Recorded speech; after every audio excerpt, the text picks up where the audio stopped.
Alright, well.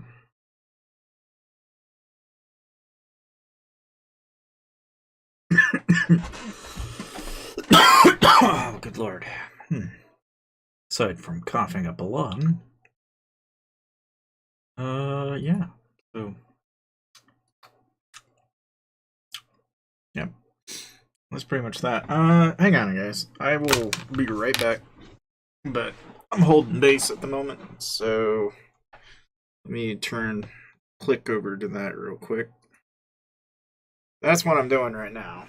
So, hold on.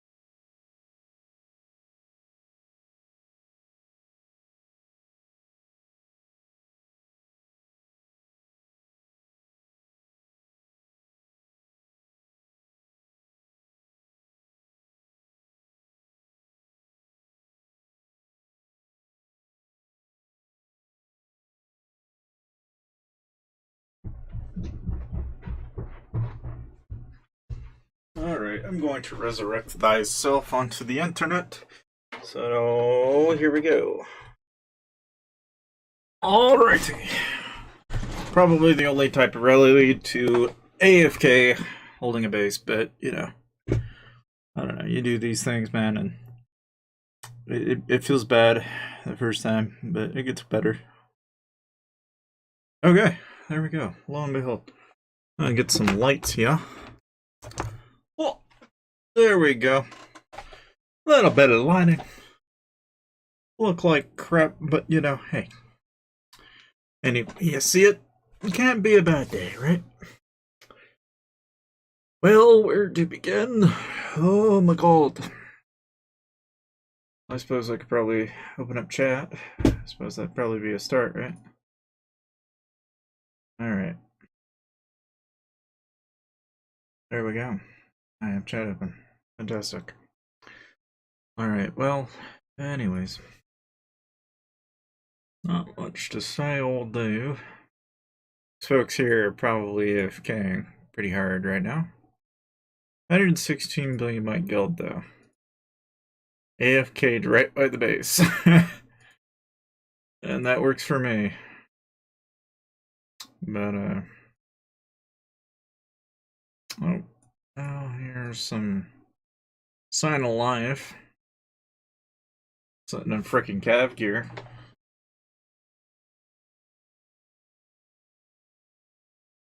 Meanwhile, he's probably going to attempt. I'd be surprised.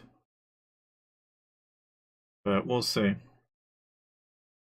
Don't really know what to make her heads or tail. I can tell you that if they rally, there's no way in hell.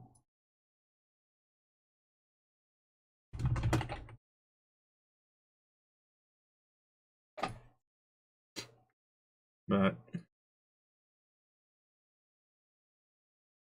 I don't know. Yeah, it's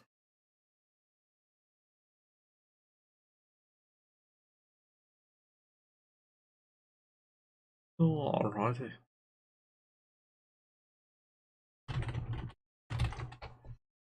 Alrighty. Alrighty.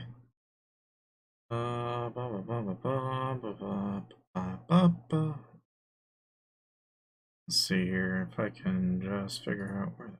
Okay, there it is.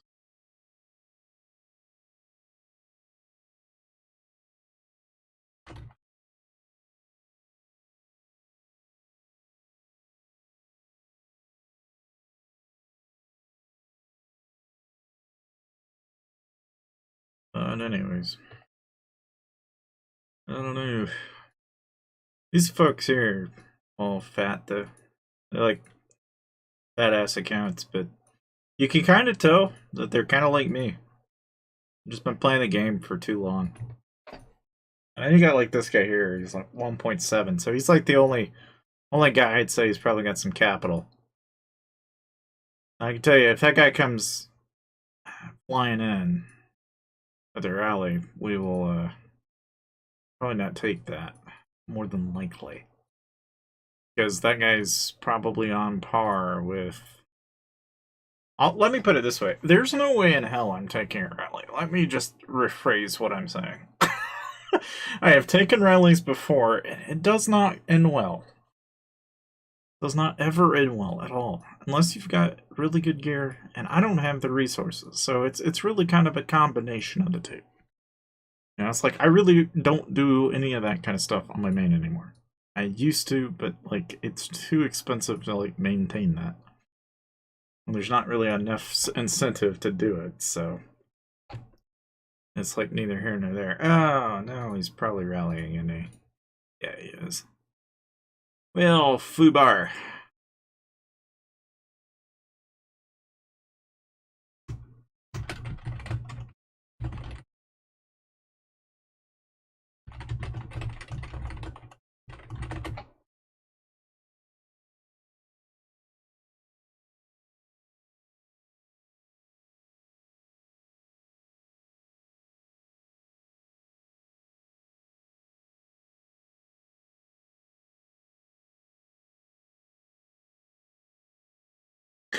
I don't know.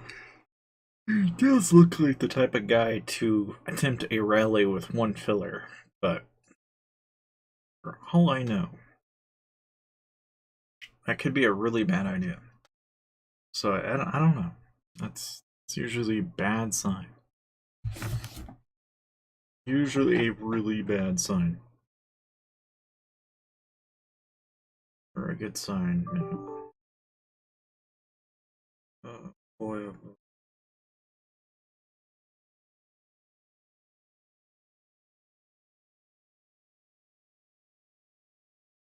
Let's see.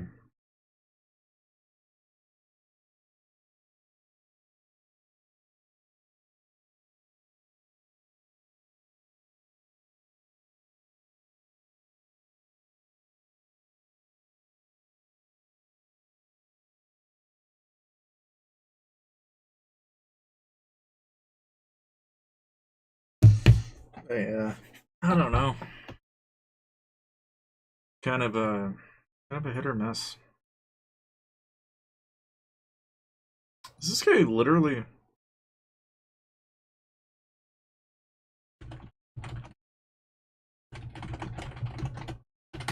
Well,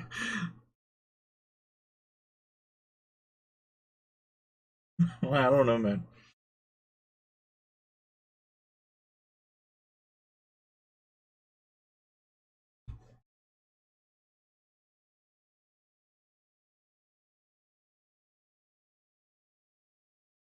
I don't know, man. The ball's on this guy. If he goes with only one filler, I don't even know. If he can knock me out of base with one filler, I feel bad, man. Okay, yeah, he canceled it. Thank God. But yeah. Oh no, no, yeah, he's re-rallying, of course. Of course. Well, like why wouldn't he, right? I don't know. I mean, it's I guess neither here nor there. Like how half my skull's like invisible. I can see that. Hold up. I gotta like adjust the I gotta adjust those filters. While us being attempted rallied. Oh, oh no no no. Gotta like get that chroma key under control.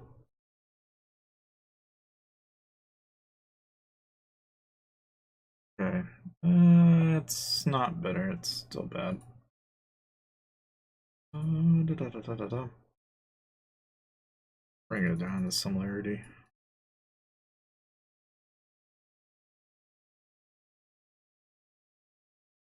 Okay.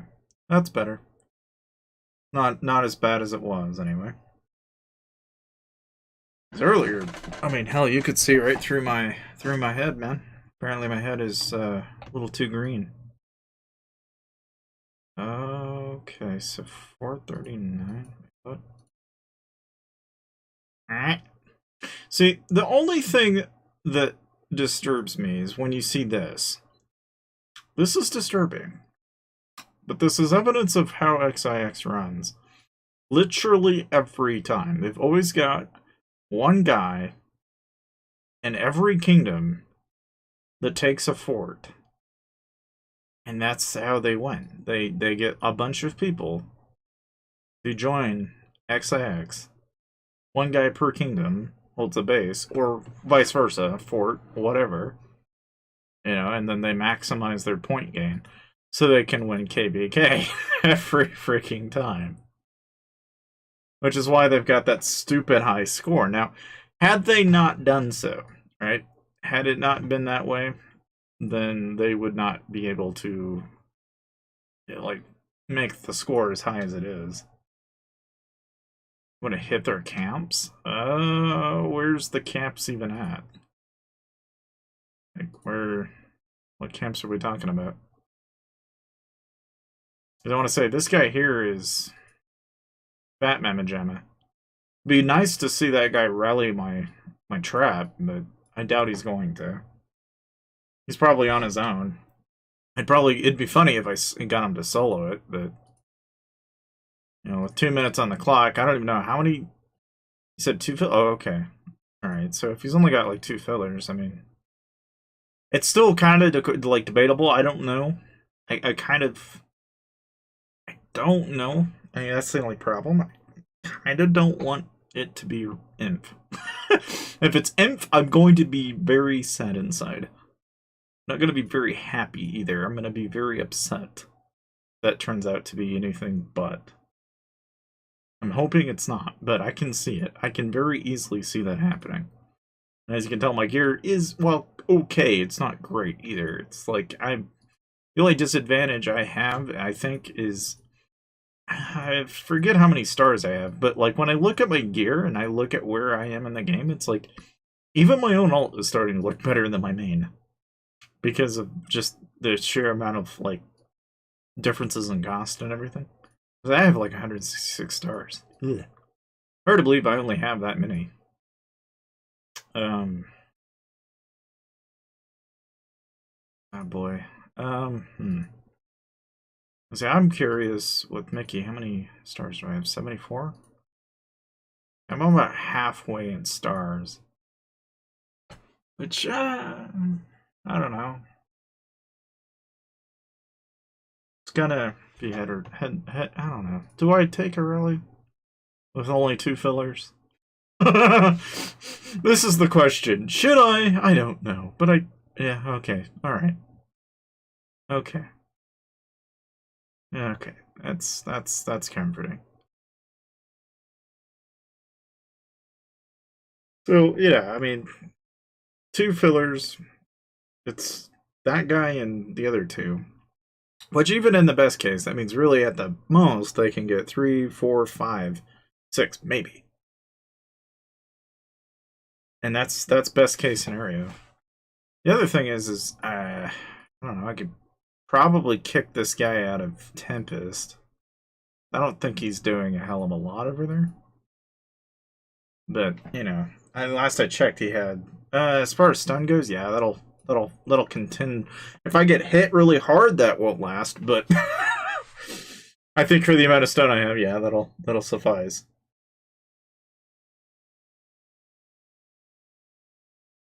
This channeled. Your last said you could rebuild with 5K. Yeah, basically what I'm saying with that is if I have 5,000 views, IGG will turn around and give me a boot camp pack. Like that's all there is to that. Like the only reason why I bring that up. Because if I had some views on a video, I can turn around and get a boot camp pack out of IGG. Which, in essence, that makes it easier to rebuild. Otherwise, it's got to come out of my pocket, which kind of sucks. Because every time I take a hit like that, it's like, well, there went $20. Which after a certain point, it's like, it doesn't really matter to me. How did you get that connection? Well, anybody can. You can go to Discord and apply. There's literally a creator turf event that they do every, like, month, I think. Like, anybody can do that. The only thing you have to do is you have to include clips from their I don't know, it's like some part of their requirement, but it's like basically they have recommendation rules and yada yada yada. But most of it is just don't make a shitty clip. Don't copy content. Don't, it's like very stupid simple stuff. Beyond that it's like, I don't know. I mean, my only complaint, I think, is I really don't find it all that interesting. Sometimes they'll make a clip and the topic is equipment. It's like, okay, yeah, I can only go so far. And don't shit talk their game. It's like little rules, that you have to follow, right? But the little things, they're not terribly complicated though. But just about anybody can do them. It's really about all there is to it.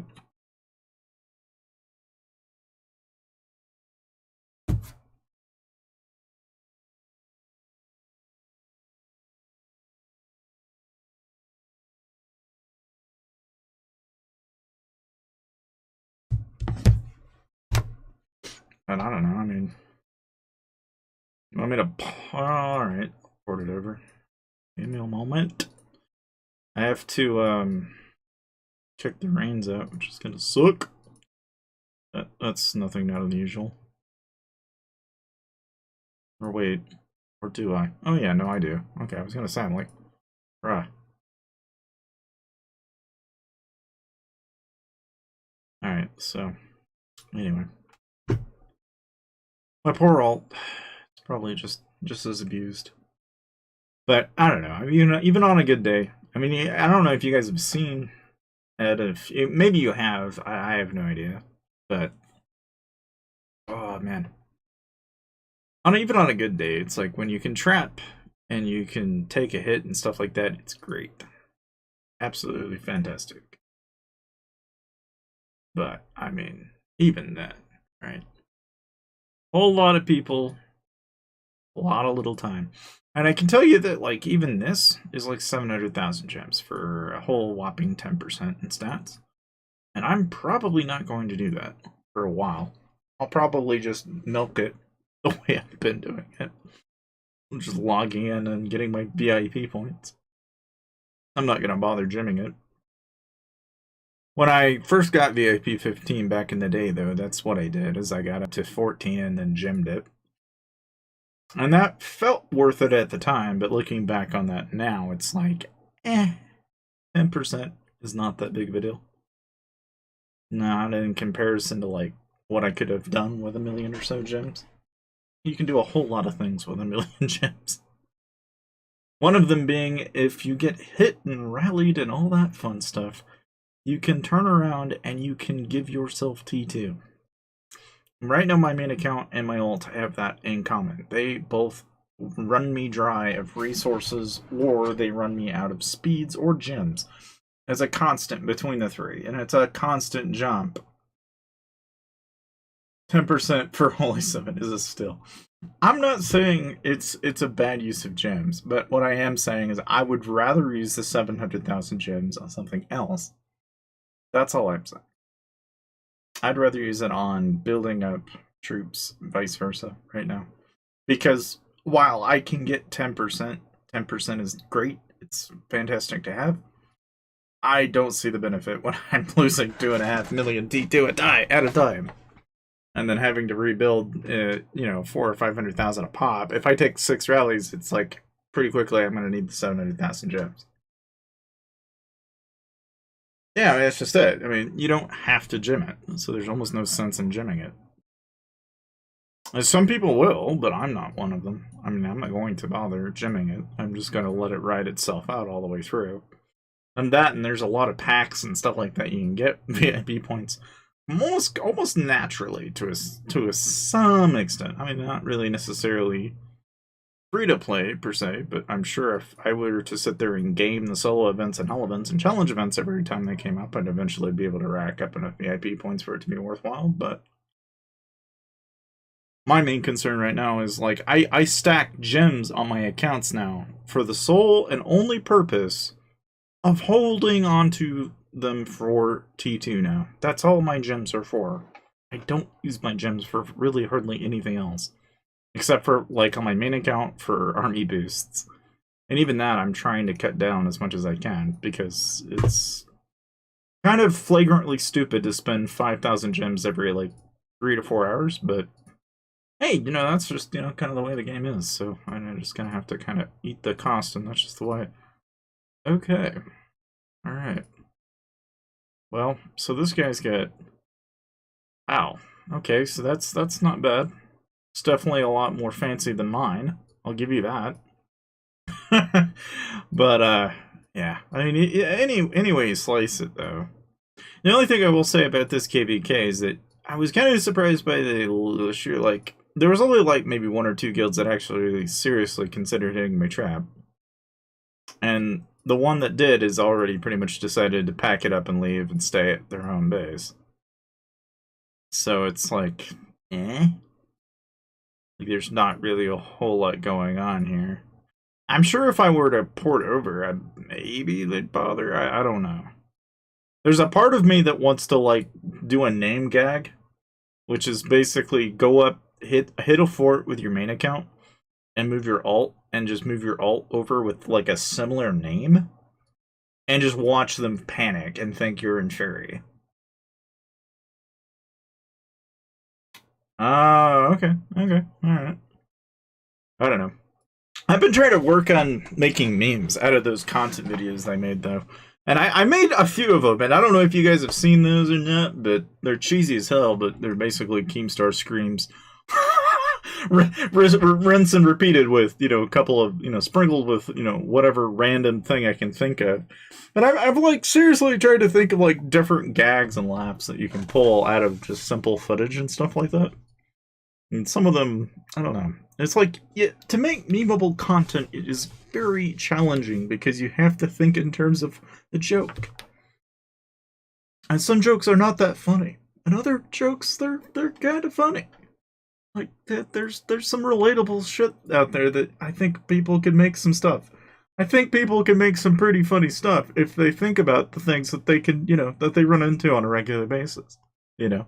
But I don't know. I mean, the only thing that really kind of, like, I feel like, I don't know.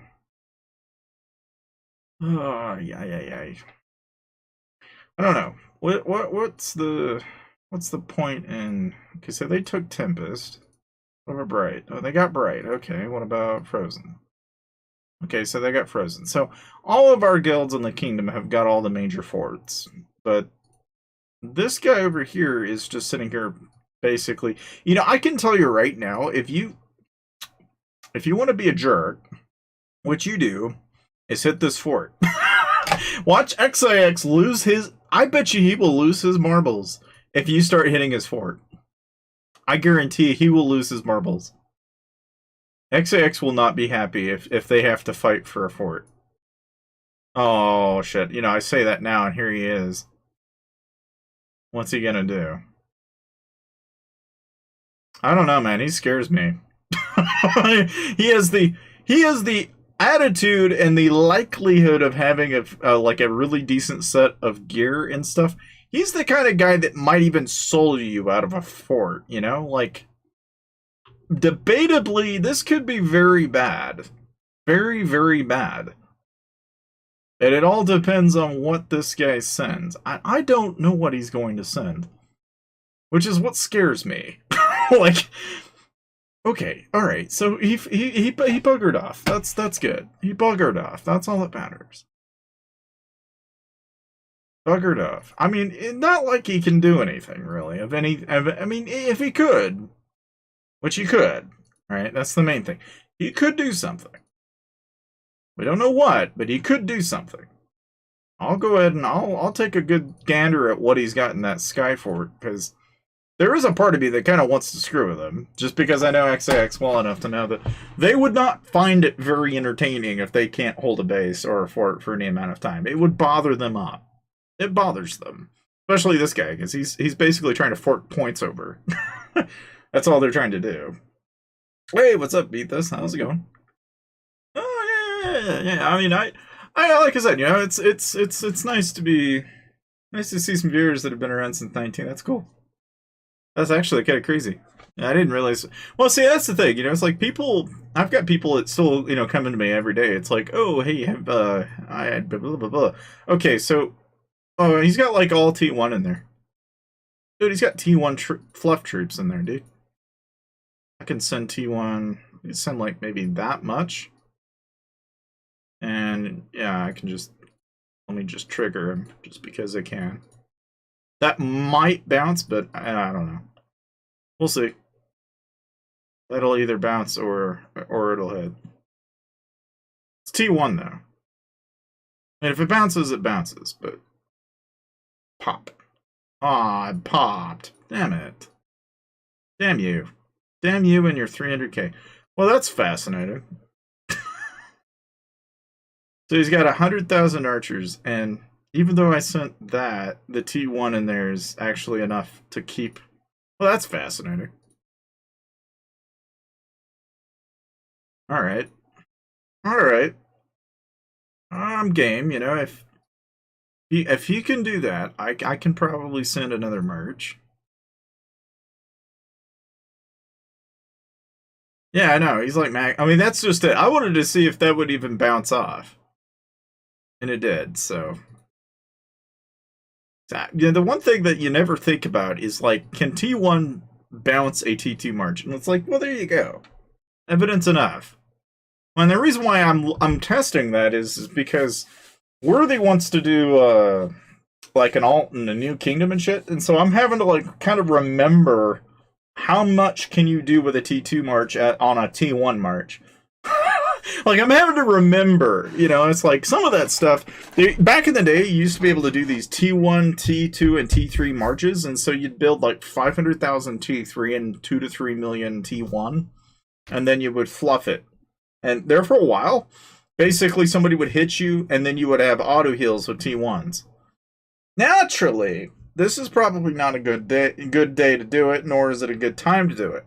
But back in the day, you used to do that. And it worked really well, because somebody would hit you, and T1 are like quick heals. You don't have to wait for a timer or anything. So when somebody hits you, it's click, heal, click, heal, click, heal. So you can take like 6, 7, 8, 9, 10 marches in a row, and the span of like literally seconds. Now, I don't think that will still work, but it used to be the meta back in the day. That's back when Lords didn't have all this stuff that they have nowadays. Back when they were a lot less complicated. Anyway, so I don't know. I'm gonna send another march. I'm gonna send that, and then I'm gonna be a little bit more selective here. Since he's got some familiars, by God, I'm gonna send some of my own. I mean, 2 can play at that game. Like all the ones I have are on already in use, but I don't know, I guess we'll just use what we got. Guess that's probably as good as it's gonna get. We can probably send some leads. Yeah, I can switch if you want me to switch. It's just once I switch, there's a very good chance that they're gonna try and fight for it. Because I'll take that opportunity to try and snatch it. So if you want me to switch, I'll switch. Okay, I'm just gonna throw those in. That's all fluff. Alright. Meanwhile, he's probably swapped comp, and I'm more than likely going to regret this, but you know what? No regrets. Here we go. I'm gonna knock it out. Boom! Knock it out. No escape fort for you.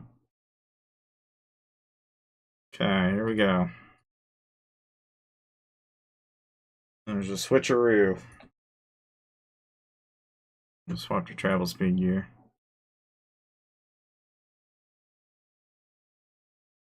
Go ahead and pull all these real quick. Whereas this is like a tremendous waste of speeds, but I have like 3,000 dudes, so it's not really that big of a deal. Yeah, have a good one, man. Have a good one. Um, well, shoot. So we got about a minute left. Ugh.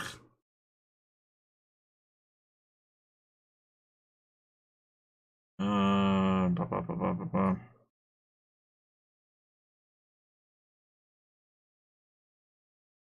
Yeah, so here he comes. Lo and behold, the moment I free up base, he's like, boom, here I am, and he presents himself as the god-saken monster that he is, which surprises no one, or shouldn't anyway.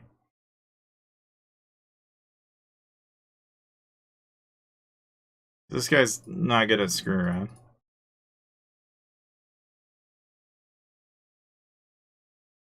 Just ballistas.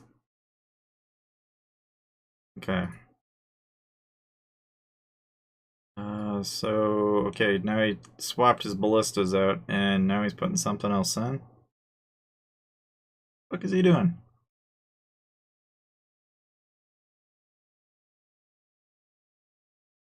What are you doing, Motherland? Sending more ballistas, but this time with fewer ballistas. This guy's sending fewer ballistas. This guy's just gonna swap ballistas for like the next 10 minutes. Oh. T1. Turn T1 before you lose. Oh. Yeah, that's probably not bad advice. I've been kind of slacking in that department. Okay, we're just gonna burn a 1-day speed. I don't want to burn any of the ones I've got. Oh yeah, Happy New Year's. Have a good one. Welcome for coming by. But okay, so I wasn't paying attention, so I'm gonna scout. Not paying attention. Okay, so he's got 240k. You want me to send a march? What kind of march? What are we talking here? You want me to like try to go one-on-one with this guy? Because I can tell you right now, it very will get me. It will get me hurt. In one simple move, and he will very quickly counter whatever I send. So, all right, you better be fast because he very likely will speed these in. So, I mean, whatever he decides to do, you just got to be very quick about.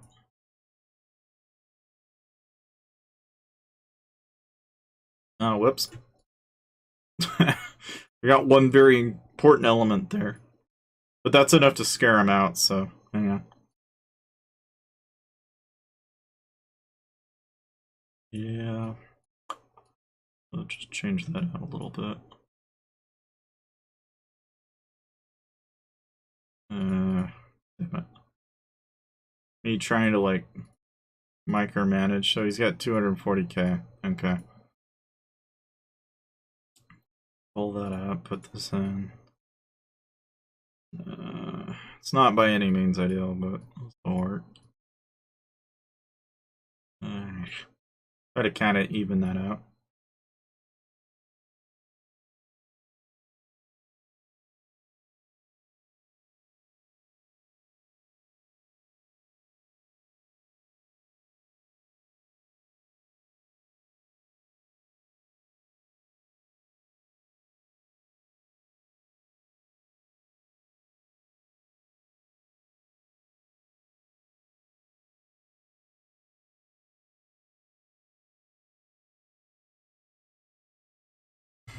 I want to say, because kind of guy that can spook me.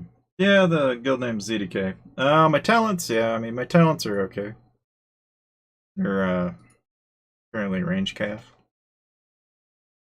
So, and if you couldn't tell, my gear is too. So if this guy comes hauling ass, which he very well could, think of what he does here. I don't. Looking at him, I would assume he's cav range, but he's mixed inf, so it's possible he sends inf. It's possible he sends range. It's possible he sends cav. You can't really tell, but I can, based on what he's wearing, I would assume that he's imp heavy. Makes me think I probably should go like that, but I don't know. So I neither here nor there. Yeah, yeah, no, you're right about that. I probably could use a prison boost and an altar boost. But that's all. Eh. I mean, it's funny, but Wicked Mickey is more prepared than my main account is right now. Really wasn't planning on rally leading at all. It was really only until Crimdor was like, let's take a base. I'm like, okay. So here we are. Well, because, yeah. Sure. Okay. Okay. Oh, not bad. Not bad. Not bad at all. Not bad at all. What's minimum troops required to defend an average rally?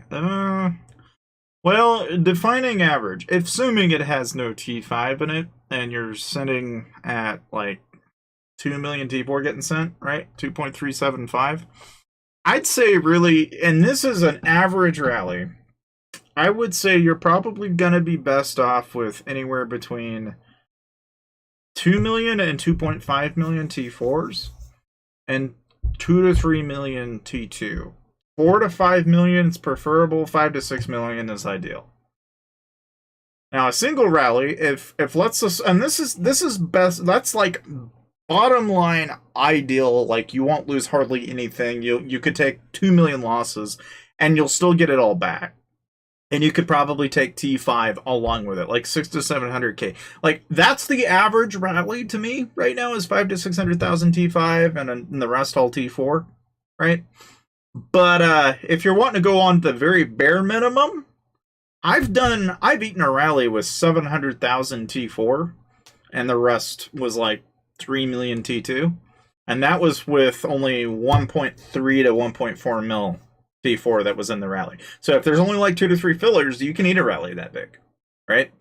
However, if let's say the guy's 2.375 mil, I'd say you're really 700k is too little. A mil's too little.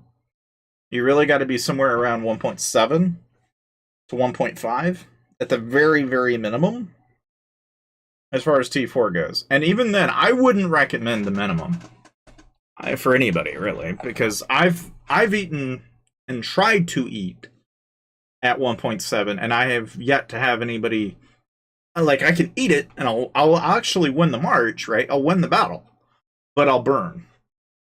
And that's the big thing is, do you want to burn? Do you not want to burn? If you want to burn, 1.7 or lower is going to do it every time. But if you're like, and that's, I should specify that is very dependent on your stats too. Like I've eaten a rally not that long ago, and I was sitting without gear, and I was in counter, and I still burned, and that was against top end. I don't even want to know what it's like if you're in counter and not in gear, because that's going to be an easy 6-7 mil plus, just completely drained. Like I bet you there's even a possibility of getting zeroed, getting hit that hard. It's like really not a practical thing to do at all. I mean, this really ideal situation for most rally traps is like 5 to 600% stats, and my alt is only kicking like 400. And it's funny that last 2 videos I was showing, it's like the first rally I ate it, and that was range on range. I was able to eat it, and it was okay. But that was with 400%. Now, if I was like 500-600%, it'd be a lot better off. But the thing about it is that extra 100% is like you can attribute about 120% stats just in jewels. If you can get a full set of legendary jewels, you'll get about 120%, and you'll be closer to the 500% bracket. The remaining 120 some odd percent is going to be coming in from familiars. It's going to be coming from artifacts. It's going to be coming in from, obviously gear, but that's inconsequential to me because that's, 700-800. Like I did the math the other day. I was looking at it, and it's like $1,000 for 20% in stats. That's if you grind it, buy a $5 Astrolite pack over a period of time for a piece of gear. 20% a gear piece at Mythic, maxed out. 20% to a single stat. It really varies from gear to gear, but like generally speaking, it's about 20%, and that's for $1,000 a piece. So for a full set of Mythic Astrolite all maxed out at 12 is like $1,000 a piece. And that's not, you know, to me, it's not feasible. It's like looking at that, that's like, okay, that's 5 or 6 grand for a single set of gear. Like, no desire to do that. Astrolite is kind of like, minimal benefit with highest payout, but is attainable if you're doing monster hunting. If you do the Astrolite monsters, I think you could very easily rack up a bunch of energy over a period of time and rack it up free to play and then do it that way. And I think that's probably the best way to do it without having to spend. There's always an avenue there, and that's just it. You got to go down the avenue. If you're going down the pay to win route, they're gonna take you backwards over. Yeah, I mean that's just the only trouble is I know that the loss in energy is pretty high. It's pretty steep. Like it's gonna take a lot of energy, but I'm assuming that if you get 50, 60k setting monster gear every day, that like it really can add up over a period of time without ever having to spend. It just would take a stupid amount of time. I think it varies. I really think it varies. I really think it like varies so much. But that's either way, right? Irregardless of what a person does, I just know that that's an avenue a person can go down that would be relatively free to play. But as far as the benefit over time, like I don't know. I've thought about doing it on my alt and my main, but the problem is my alt, you got to be pack 4 monster hunting to do it, which adds more might, which is not really that's not really going to help me, so I just choose not to. But my main account, I'll probably do it since I don't really care. My main account can be as much might as it wants to be. It will not bother me in the slightest. The only consequence, I think, if let's say you go down the other paths, like let's say you do artifacts and stuff like that. I thought about that too, went down that rabbit hole, trying to think of what's the best way. I think the most value you get is with what you get in Kingdom Labors, because you'll get Technolobs as well as about 30 some odd hundred, well, whatever the hell amount, it's like you're going to unlock, it's like 8,100 artifact coins for $6. And, obviously, yeah, you gotta go through the road to riches, but if you're doing the labors every day, like, seems kind of worth, as far as the cost efficiency of that. If you do that for, every once in a while, I think that's a lot more cost effective.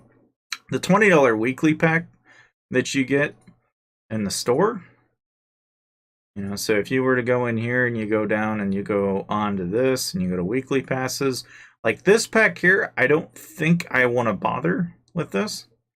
Even though it's there, I just don't see the value. And the same thing kind of applies here. Like if you look in the artifacts, like, okay, you spend $50 and get 9,000, you get offered the same thing if you buy some artifact coins. So like, for example, if I just open up 5 of these and go ahead, you'll notice the antique offer comes up. And the antique offer will offer you 3,600, but there's also $50 versions of this pack that show up once in a while.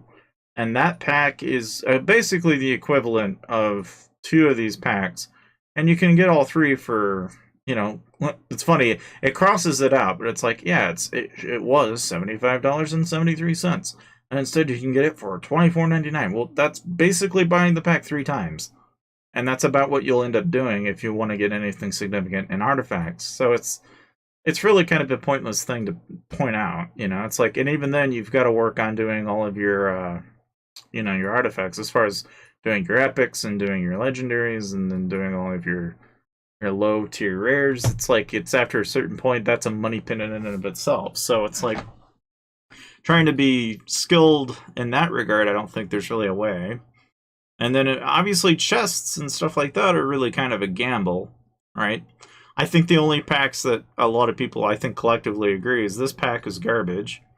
This pack is good. This is probably the best pack they've had. If it would stay, that'd be fantastic. Because 100 champ chests, 100 billion astrolite, and then 100 or so of these chests is not a bad deal for a lot of the mid-tier players like myself on that trap mine. Because you get a lot of value out of that. because you can get your worm set, your terror set, your gargantua, your maggot, and even, get this, gorilla out of that for only $5. This is really not a bad deal. You really can't go wrong there. But that said, you know, it's like, I don't know, you look at like all the other things the game has to offer, and it's just like, eh. You see that like over and over, though. The constant, as far as the packs are concerned. I just don't. Over the years, though, it's like they've definitely gotten better about it. It's just one of those things where even like now the Assault Force pack, I don't even bother with that. I don't even know why anybody would bother with that. Because say you do get this maxed out, that's what, 10%? I don't really see any benefit beyond the fact that there might be people out there that want imp and cav bonuses, but like, even then, don't really bother. I mean, the Let's Celebrate pack's still not that bad. It's the only pack that really gives you any surmountable amounts of gems. Bursting with Riches used to be a lot better, and this I don't really care for at all. Same thing for like all these 2-layer packs. The Boot Camp pack's the only, you know, resource given pack that I know of. Yeah. I mean, Frosty Special is still okay. I don't think the Rising Champion pack is as good as it used to feel. This used to feel good, and then you look at like the Let It Snow pack, and it's like, okay. For people that are buying champ packs, I guess it's fine, but for me, it's like, I don't know. It's like buying an individual gear set pack. It just doesn't feel right. And then the Fortify Your Castle and Monster Slayer, it's the same story. It's like, I don't want to fork the money over. Super bonus is okay for starting players. I mean, Frostwing packs, it's like, in case anyone knows, Tycoon is the best way to get those. I don't bother with that. Mystic Merging is not a bad deal if you're out of Banama. Fun Travels is kind of I don't really bother. Sweet Deals is not bad, I think, for at least for $20, because if the coins you get, the 30-day speeds, the VIP, and then all the chests. I mean, for 20, that's okay. Not bad. It's not great either, but it's not bad. Kind of like the other packs that I've looked at. It's just, It's like one of the better packs that you can get. I don't bother with Bundle of Energy, because if I'm going to do that, I'm going to go down Frosty. Frosty's going to end up giving me about relatively more energy. And I mean, about the only thing I can think of that you get in this is the chests. That's really about the only offer there that I see that I would care about. Sigils is like, that's the only way to get those, as far as I know. And the Material Mayhem's kind of disappointing, because this pack is all in 60s. I wish they were 100s. If they were 100s, that pack would be good. But the fact that they're only 60 makes that pack so god-awful in comparison to so many other packs. And then Shadow Sigils, like, it's just one of those, I don't see why anybody bothers, but it's there, it exists, and it's, you know, it's just a running gag. And then, of course, you got Necrosis and the individual troop, you know, gear packs.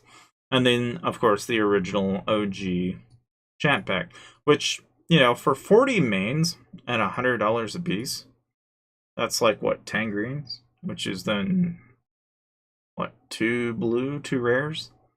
Which, by that math, you'd buy, what, 3 or 4 packs of those?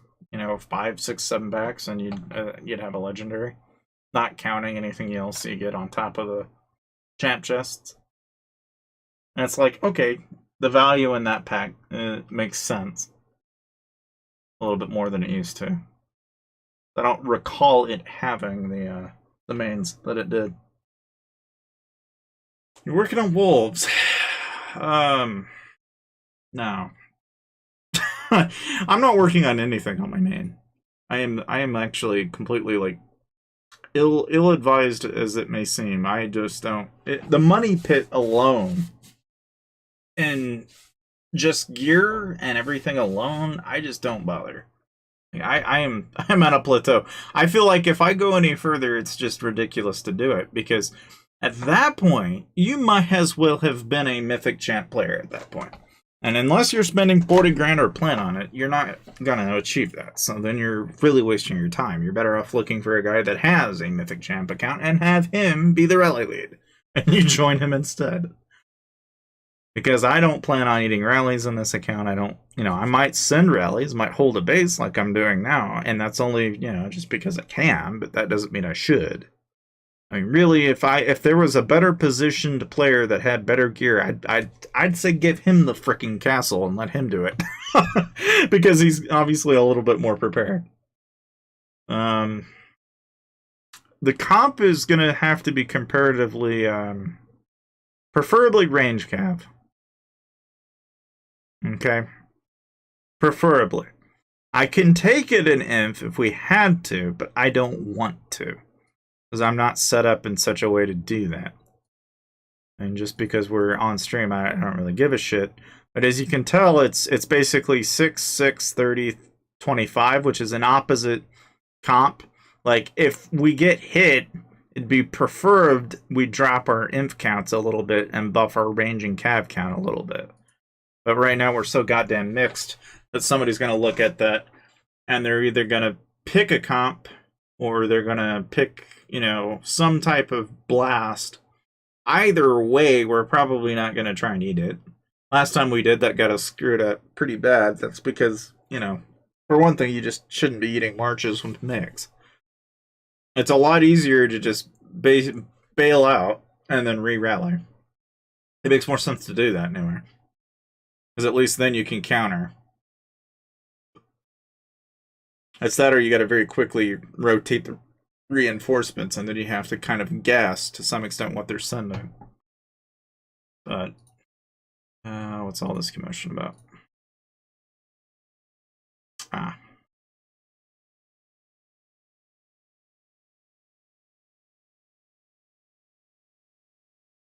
This guy's got some GA leaders. He's got MOH leads and stuff. It'd be nice if they'd rally Wicked, but I doubt they're going to. Be nice if he did. Yeah, sure. Ooh, shit, man! You got astrolighted champ pieces that are mythic. That's expensive. You've even got an astrolighted piece of champ accessory. See, this is just money spent right here. Okay, like anybody who looks at this, that's easily $1,000. Very easily. Like I could just look at a single piece there and say, let's say you're the luckiest man on the planet. Just to get that legendary is 1,000. Just to get it mythic is probably another 1,000. Then to get it astrolighted and everything else, it's like, yeah, okay, it's like money spent there, guys. Money very well spent there. For what he's trying to do anyway. Anybody outside of this game would look at that and go, what the fuck? Who the hell spends that kind of money on a game like this? You have 11K? Well, that's not bad. That's not bad at all. But yeah, I mean, it goes without saying, but like, what the fuck? What just happened? I look away for a moment, and then that shit happened. What the hell? Bro. This guy is hitting... I don't even know. What is he doing? It's up to no good, he's hitting castles. Bad news. Yeah, I mean, that's just it. I feel like people are... I don't know. Like, I feel like, and to some extent, I feel like people who look at it and go, okay, you spent a lot of money on a mobile game. And it's like, okay, but at the same time, it's like, you look around and there are people that buy Lamborghinis, they buy all these functional utilitarian things. It's like, okay, past a certain point, everybody does something for status, wealth, vice versa. Like, there's always been a spectrum of that. And this just happens to be one of the many ways people go about doing that.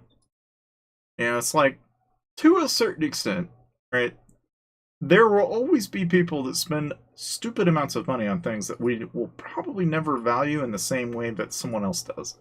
And that is primarily what drives an economy at the end of the day. Because you're always going to have people that spend stupid amounts of money on things like baseball cards to NFTs. There's no shame in that. The only shame that there is in this game that I think doesn't get enough attention is the people that I'm almost positive are probably money laundering. Because you can't, after a certain point, right, you start to go, okay, this guy's got so much money that it almost seems illegal. Like, it doesn't seem natural.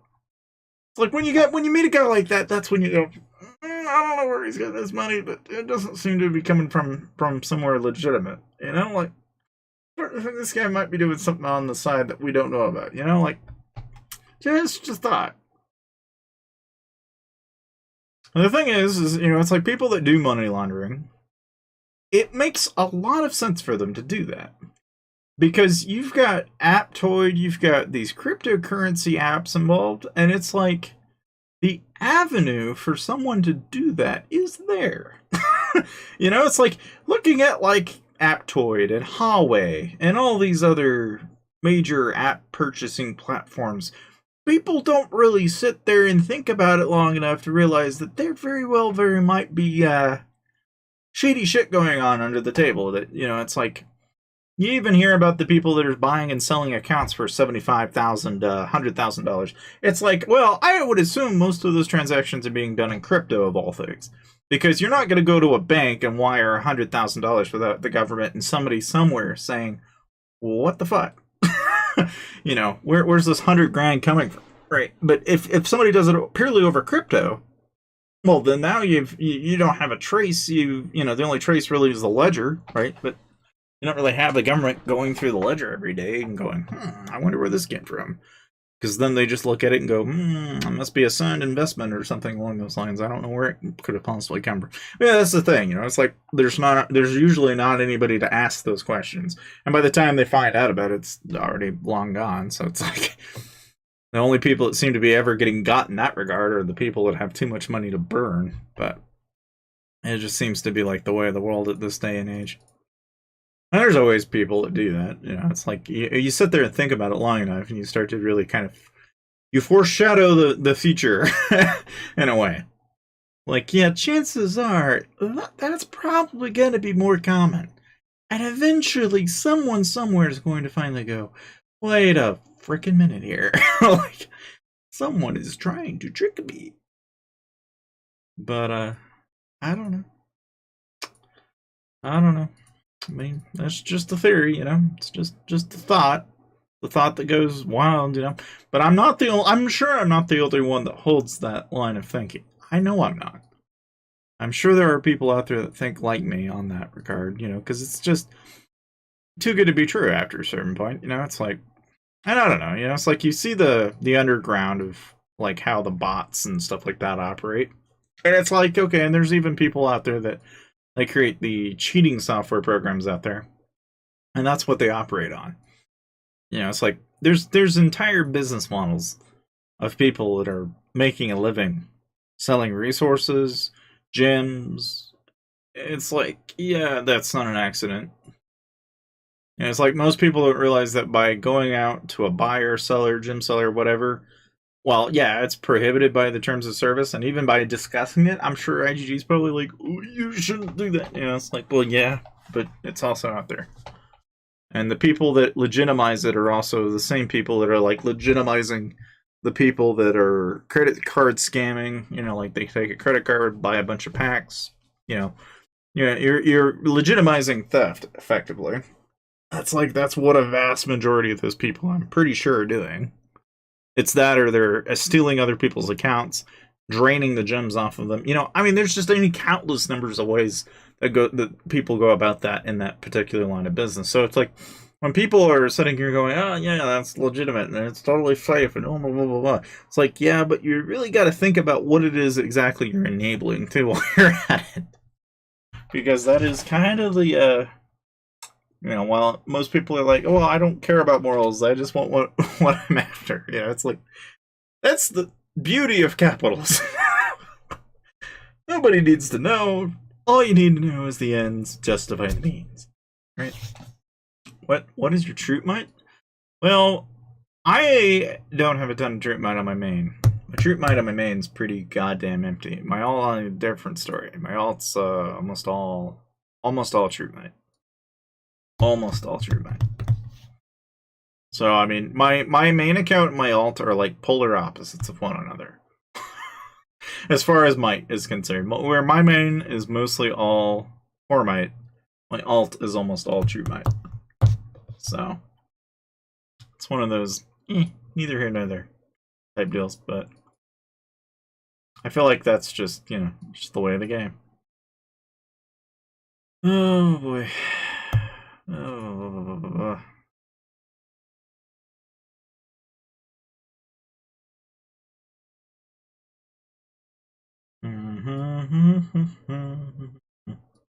Anyway, Happy New Year's, everybody. Alrighty.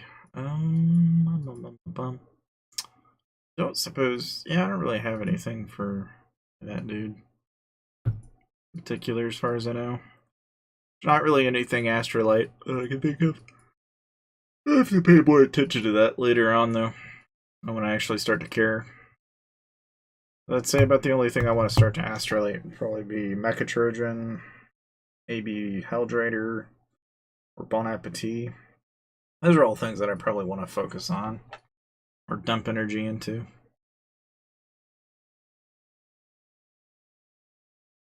Oh, wow. level 5 gems all day. Well, shit. That's what, 500 times 7? So that's 3,500 gems? Roughly. And that probably takes you like, what, 15 minutes? 20 minutes? I forget what the timer is on that. It all depends on the stuff, though, I guess. Oh. Yeah, I mean, I'm not putting my alt in there because I don't want to pop Fury.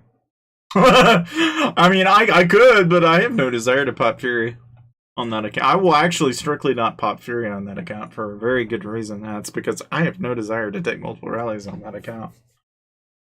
I am not going to bother. I pop Fury on that account, and I'm almost positive that's a death sentence. If there's anybody at all sitting around just waiting to take that opportunity. Which, when you're streaming, it's like, yeah, likelihood that somebody's watching and is in this kingdom is relatively plausible, you know? Like, I would rather not introduce hell into my life if I can avoid it. 174k in the enemy kingdom. So it's not even started. Wow. Wow. See, now that's the way to do KvK. Forget doing KvK. Just go to the kingdom and steal their gems. That is actually the best type of theft that a person can pull. Just go to the enemy kingdom and steal all their gem nodes. You know, pay no attention to what's going on around you. Just do that one thing. Like that's a respectable, you know, way about going about the game. You know, as far as I'm concerned, I applaud you. That is, you know, I actually would not be opposed to that.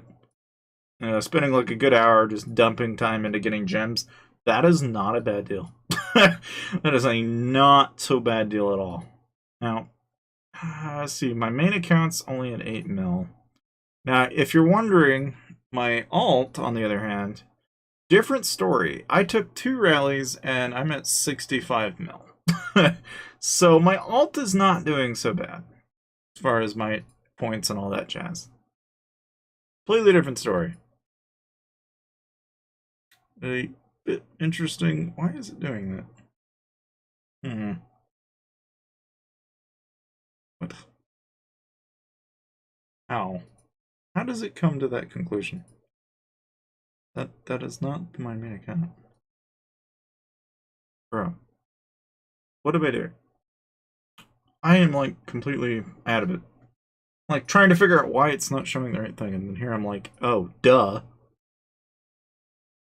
OBS is more right than I am. I'm looking at it and going, well, that was my main. Oh, wait. No, that's not my main.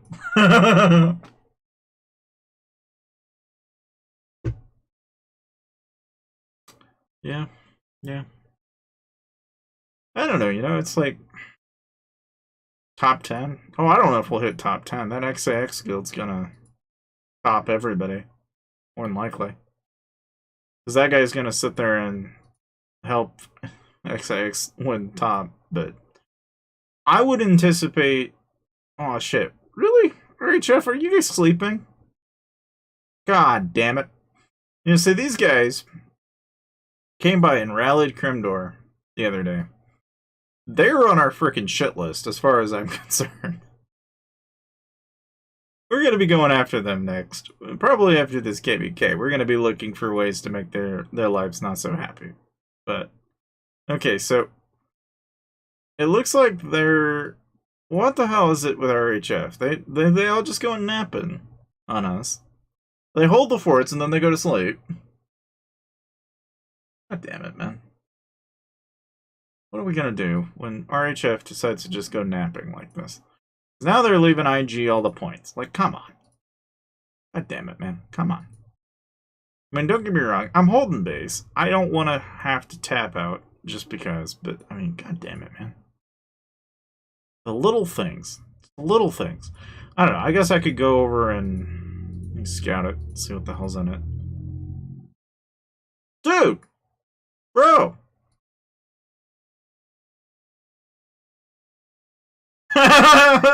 Bro! Bro! What did he do? What on God Green's earth did he think he was gonna do? He just got himself capped. What the fuck? Sound like a cav blast. I wasn't even paying attention. Now, I mean, don't get me wrong. I was in Phalanx, so I'll credit him that. He's able to figure out that I was in... I mean, congratulations for that, but I mean... Bruh.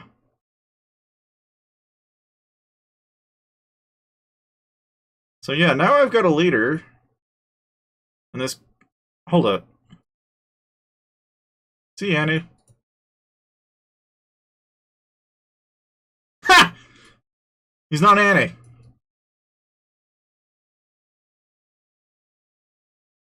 Well, shit. I don't know. I mean, you know, on a good day, this guy would be fun to rally. But that's also 70 million troops. So, I mean... see, I wasn't even anticipating this. You know, here I am streaming, and... bro. And see, I'm just gonna... This is one of those things that only the people that were here that have seen it will have seen it. But I'm just gonna go ahead and after the fact, okay, here we are. I was just sitting around, and yeah, this guy came by and soloed. I was singing Inf, he sent Cav, and this is what he was wearing. And that just happened. I just got a cap on a rally trap. So... Yeah, I don't know what'll come of that. I'm gonna leave it recording. You know what? That's what I'm gonna do. I'm just gonna let it record from this point forward, and anything that happens, and it's gonna be on the recording, and this is all live. So that's that. Yeah, for real. But I mean, I'm not even in gear. But yeah, no, that was a bad idea all around. Like that was a bad idea. I don't know. I mean, if he decides to come back, I guess, I don't know. I mean, do I want to sit in... no, I'll sit in rain. I don't know. I guess I'll sit in wedge. And we'll just wait and see. See, the problem is I was not prepared for that. That happened so quickly that by the time I reacted to it, it was already too late. And I know that he was going to do that. I would have probably been on my, on my ult, but that's okay. Not a big deal. Not a big deal. A little bit of reds, not a big deal. And frankly, it's like most of that's going to come back anyway. Oh, whoa, what the fuck? What's going on here? Oh, you fucking crazy ass. Jimmy, fucking crickets. What is he doing? He's lost his fucking marbles. What is this guy doing? Fucking crazy. Dude, I'm gonna like swap to my gear. At this rate. If he keeps doing that shit. Anyway. Do I have enough stamina? I wonder if I do. Maybe. I got like 3 there. Okay. Yeah, I mean, that's kind of my luck, right? I mean, some people, they jump in overjoy for this. I'm like, what the fuck? This stuff happens to me, and I'm like, what the hell's going on? Like, what? Why? Why? Why? What are you doing? What are you doing, dude? I'm assuming, yeah. I mean, if he's as predictable, he's gonna probably send range, probably. Hmm. Can we free? Can we free? I don't know. Can we? He wants to know if he can have it back. I mean,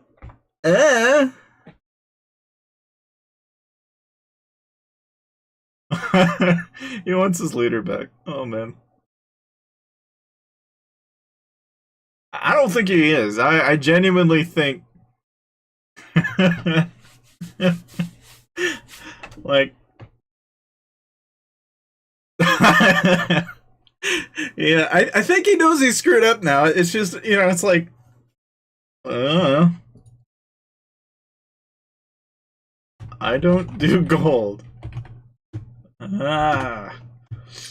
You'll have to speak with Grimdor. I don't do the negotiations here. I don't negotiate. I am not the negotiator. I am your leader, but I am not negotiating. Or you will have to...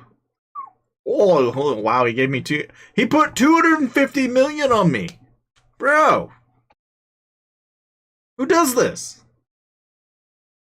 What in darnation is this man up to? I don't know. I have no idea. I don't know what to believe anymore. That's just that, it's like, I don't know. All I can tell you is I am not taking anything at all for at least a good while, because the moment I do, he's gonna try and use that against me. So I'll let Grimdor decide, and Grimdor will decide what the payment is. All I know is that I now know his troop composition, and so does everybody else. Okay, man has got a very questionable set of heroes on his wall. He has 840 million, which minus the 250 million, he's probably got 500 million gold now, and he's sitting on a questionable set of familiars, and he's sitting on that. I mean, I gotta give him that, man. I'll applaud him for this, but like, I don't know. I'm just gonna forecast 3 leaderless rally targets. Enjoy. I mean, because I'm going to just advertise that and leave it at that. Like, I don't care. Yeah, 2 billions. Yeah, that's quite a bit, but yeah, I mean, either way. Oh, Judge Reaper.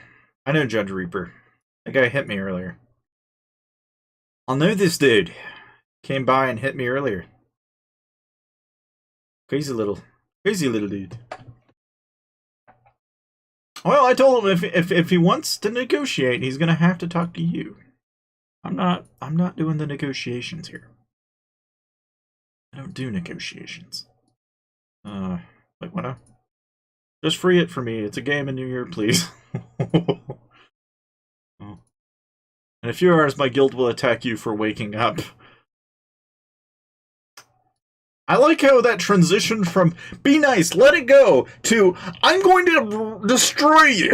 Like, okay, that was a bit extreme, but okay, for a guy that wants his leader back, he's getting a little bit upset. Just a little bit. Just a little bit. Just a little. Now, funny enough, let me see if I can turn my camera back on here. Okay, but yeah, I mean, it's the little things. Just a little. But yeah, I don't know. Not really sure. I mean, don't get me wrong. I'll treasure the counter here. Okay, on a counter, I should have had enough wounds. If I had maxed my the number of beds I have, I'd actually be okay. How many 24 hours do I want? You know, that's a great question. I would love to have. What do you think's fair? Let me put it that way. What do you think's fair? For his leader, what do you think is fair? That's my question. What is his leader worth? I'm thinking 15,000 gems, personally. 30 24 hours is what Death thinks. How long does it take you to train 10,000 T2? Well, considering I do 5,100 at a time, I'm going to say it's probably going to take, just in, you know, boosts and all, that's like, what, 10 hours for 5,100? So it's 20 hours for 10k, probably. Be right at 1,500 gems, or at least a day's speed for 10k. I don't know. I'm only rounding off the top of my head. I'm sure it's probably a little bit less or a little bit more than that, but it's roughly about that. Because it's close to 16 hours, I think. More or less. So yeah, it'd be about 32 hours. Yeah, that sounds right. Which, I mean, on a day's speed, and you're, you know, say you burn 10 of those, right? 10 of those at 1,500 a pop gives them 10 days, which I think is, you know, that's the minimum that a person would do.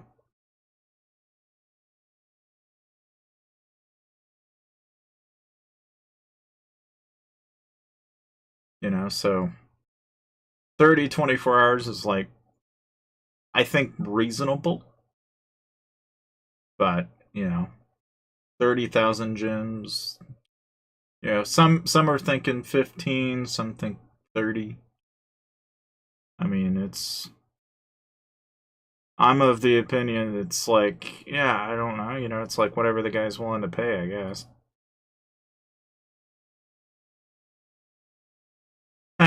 Okay.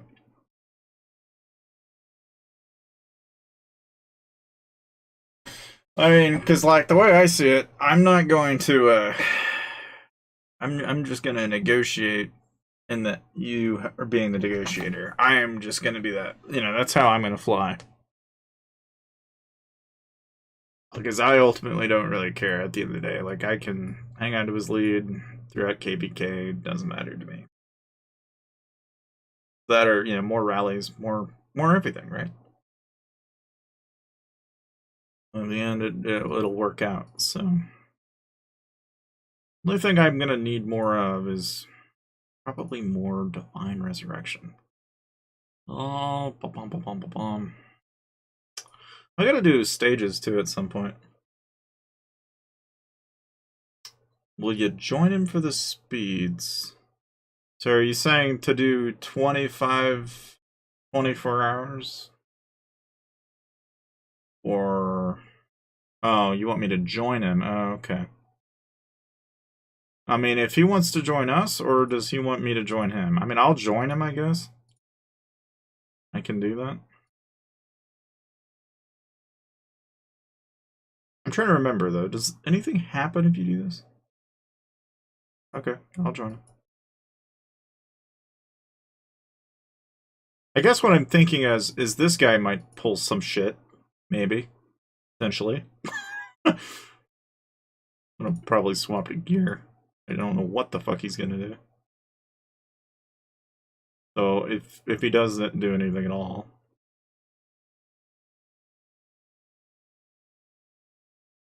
Oh, I've applied, so.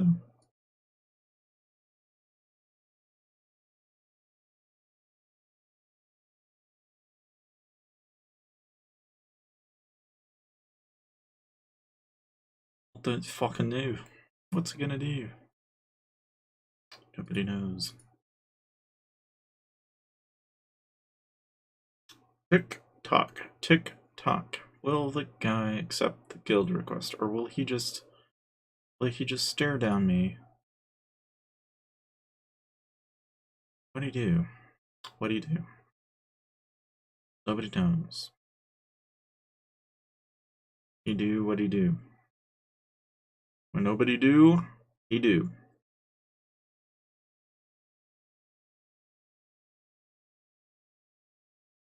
Does he not have a guy to open? Bruh. What's taking so long?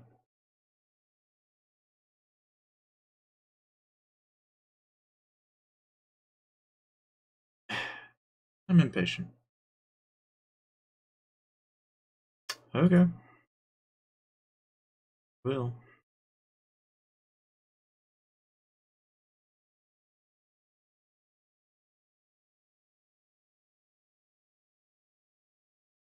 I mean, it's on him, I guess. I mean, if he's got somebody that can let me in, fantastic. If not, no big deal.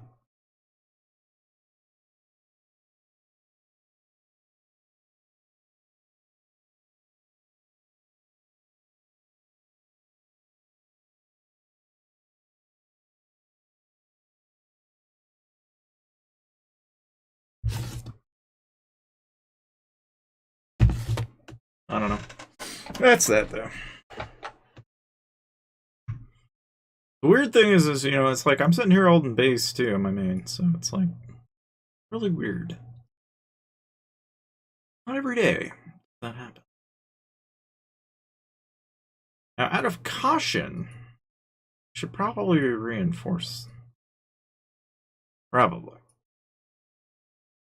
Because, you know, you never know what these sneaky sons of bitches are gonna do. I could put like 100k stack range in there. Thinking that might help. Maybe. You know, but I could just as easily put a 300k stack of range. I think I might be do that. You don't think so? Okay.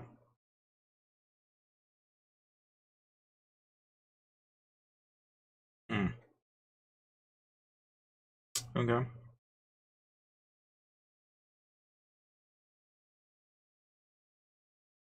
Well, seeing as how the best scenario in my head, I'll go ahead and buffer. And I'll do that.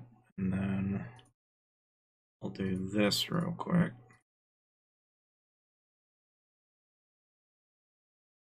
And then I'll swap around this. And that'll keep him on his toes. In case he decides to do anything funny.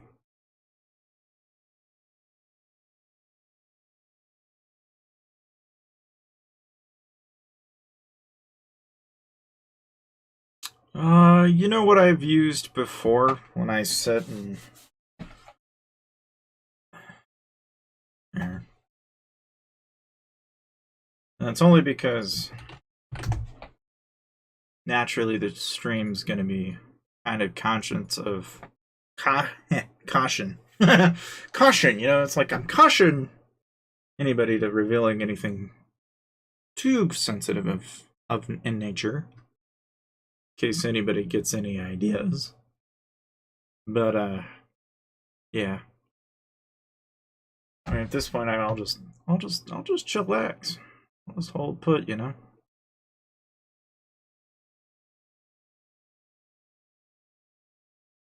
We'll just kind of just hold the fort down, I guess.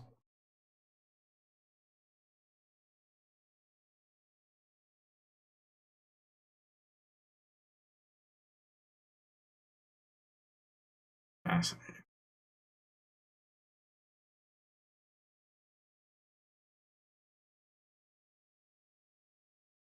Hey, what's up, No Cookies? Hello, hello. Welcome, welcome. So yeah. Right now we're just witnessing this poor man beg for his leader back on New Year's. And We have the Judge Reaper and full display.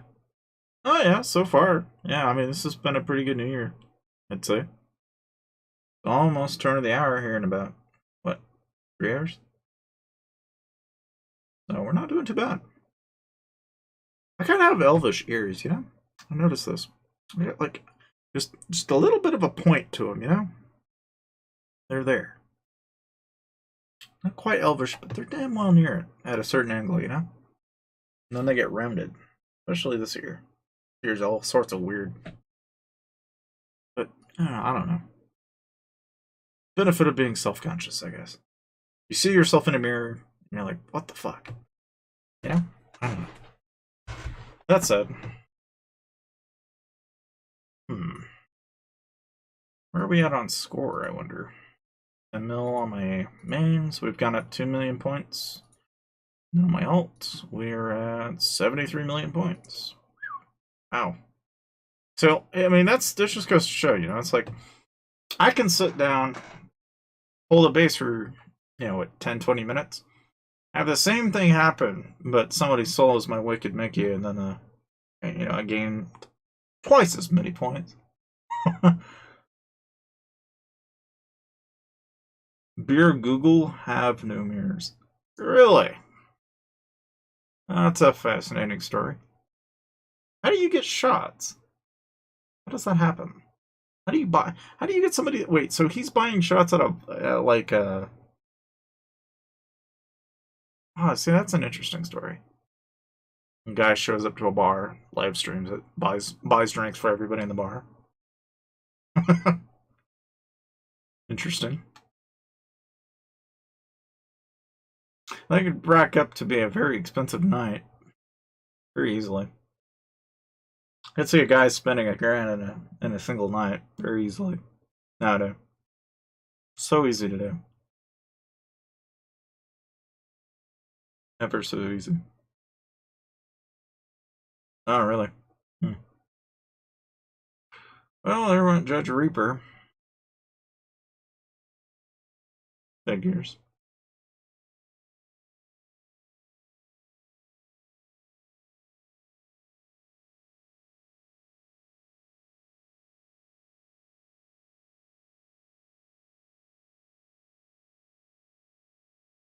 Fail. I guess while I'm kind of just chillaxing. I mean, because this guy's pretty much, yeah, he's 1.7 billion. What's his stats look like? 91 billion might destroy, 1 billion killed. He's not too bad. Not too bad. His current rank's 29 in his kingdom. So he's definitely bringing in the dough. His guild and all that jazz. Not very much. I mean, his first hit there was a lot more painful than his second. Second was unnecessary, but only lost like 116k. And even that wasn't very important. You know, it's like a less imp. It's like, okay, not a big deal. But the only caveat now is like, I just got these troops in here that I need to pop heals on. But I mean, everything else is kind of returned, so it's not really you know, it's not very painful at all. And depending on what the guy does, I mean, if he decides to let me in his guild, pay for his leader back, great. If not, not a big deal. Not gonna affect me in any meaningful way. Where are they going? Oh, they're going for Han Solo, it looks like.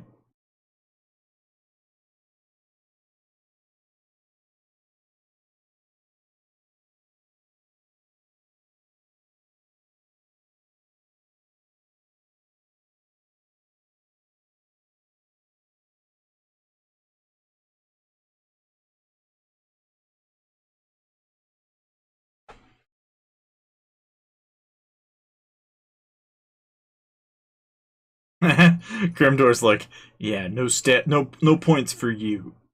He just comes by and solos it.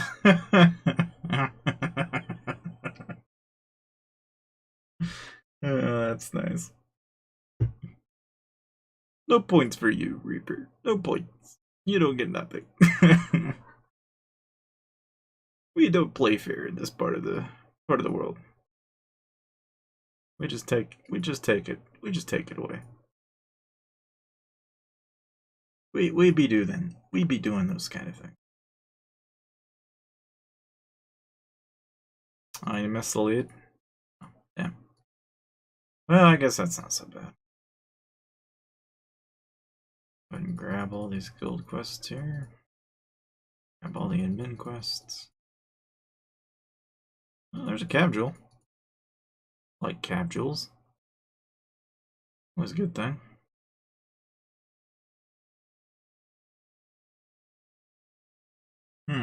Just for pain. K264. I can look at that maybe. Pull my main out here and look at it.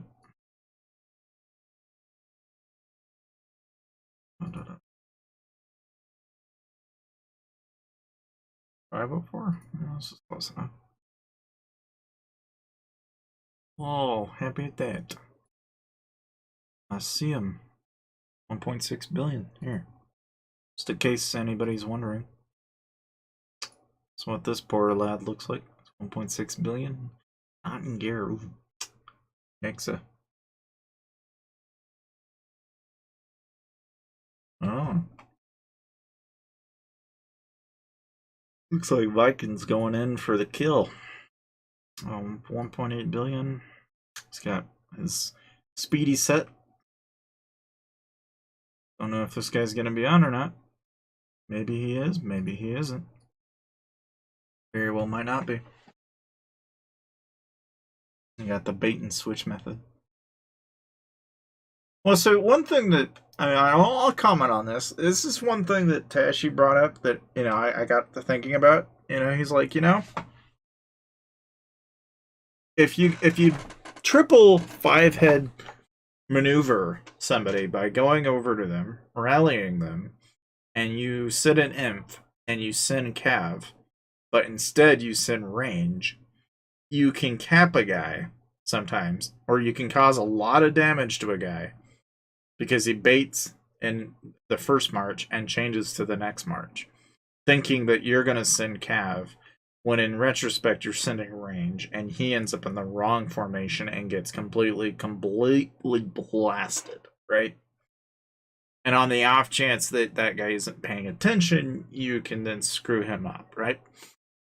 The only consequence to that is, assuming you had enough time, you could switch. It's just the only factor that doesn't get mentioned. Do you have enough time? If you do, not going to work so well. If you do, it works. All to your favor, assuming you're able to carpet fast enough. And a guy like Tashi, yeah, he's probably got the capabilities to carpet something like that and not flinch. So fast that, like, I don't know if you guys seen Ether Trap's video not that long ago. He ate a rally from, I think it was Maddie, and that was a little quick. It's also kind of funny because I think TWK went at it too, and it's like you look at it and you're like, yeah, they're all using the bot, or somebody is, because it's a little obvious that when you go into a kingdom, pop Fury, and all of a sudden 10 people show up, you're like, yeah, I don't know about that one. It doesn't seem natural, Doesn't seem natural at all. But it do be like that. Oh, ho, ho, ho, ho, ho. If I recall, that guy wasn't 1.5 earlier. Yikes. And that's ouch. That's pretty good calf gear too. Yikes. I mean, he's burning too, and he didn't swap, so he's not on. Yikes. Yikes. Yike. Yeah, that guy's gonna get destroyed. That guy's getting destroyed. Like, let me rephrase that. That guy is being destroyed as we speak right now. Regardless of what his might is right now. It's like, yeah, forget the fact that he's a billion. That changes nothing. That's the funny thing about this game now. It's like, it's funny because there for a while people thought the ceiling was a billion might. It's like, no, not anymore. Now the ceiling is it's like whatever you can get away with when they're not on. Like, this is definitely looking at the total amount of defenses and wins. This guy does not have a lot of losses, so he does seem to get on from time to time. He just happens to be off, and he's probably off because he's, it's fascinating to think about, but I'm sure this guy probably just went to New Year's Eve, had a party or something. He's probably drunk off his ass, and now he's going to wake up. But, it's just ironic that his name's Just for Pain. It's like, I don't know. There's a part of me that kind of wonders if this is like the equivalent of Wall Street bets in terms of loss. Because if you guys have ever heard the phrase loss porn, there's literally people on the internet that go into Wall Street bets and post like their tremendous losses of like 80, 90 plus $1,000, And that, I mean, I'm looking at this going, we all need to collectively create our own Wall Street bets version, but have it, basically lost porn for Lords Mobile, because I feel like there would be a lot of posters. I don't know why, but I feel like there would be. I feel like, yeah, if you just had a forum on Reddit dedicated to nothing but posting people's losses, I think that, or even gains, right? You can have the people popping rallies and their gains off of rally traps, all that fun stuff, right? Like, I could see that. I could definitely see somebody doing that. I don't care if I need to be the one who starts it, because I will do it. I will create a Reddit. Only problem is, I don't know how the hell I'm going to manage it, let alone moderate it. I could easily get it started. I don't know if I could control it, though. That's the only problem. It'd be too much work to maintain it. It's the only reason why I won't do it. Because beyond that, totally feasible. No rhyme or reason not to try it.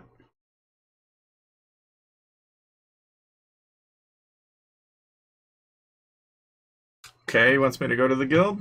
Okay, well, let's give it a go. Once again.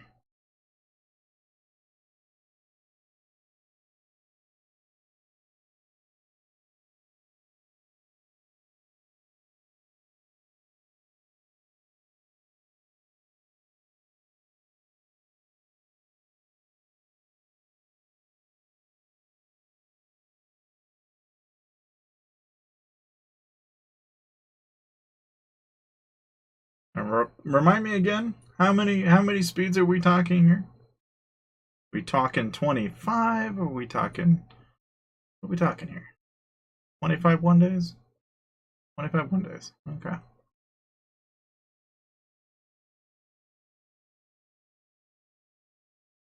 I like how he just ports. Okay. Just for fun. That's all who's online. Look at all the online players. Okay. Alright. There it is. Okay. Lead free. I don't know why it does that. Like, pops up.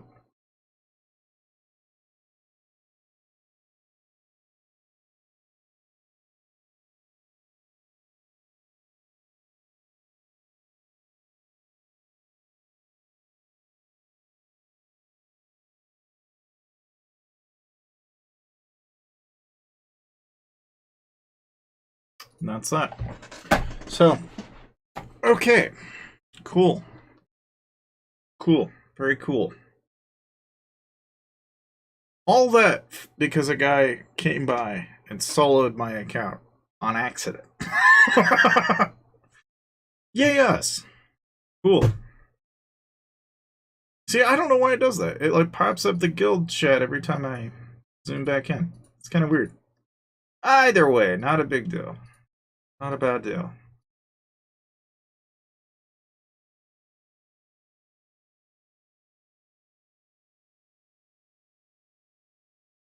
What's this? Goes into gray.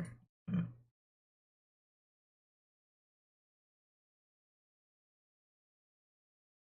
I don't know. I don't know what he's trying to say, but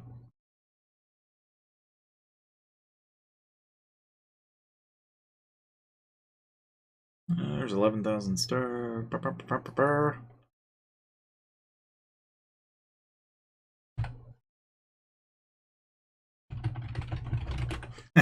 GG, Happy New Year's. That's all I'm going to leave that off. But now we know everybody. If we go back, right? Go back in that recording, we'll know who all is online and offline. Yeah, if you guys want to know the deceptively evil thing that we just did there. But I don't know.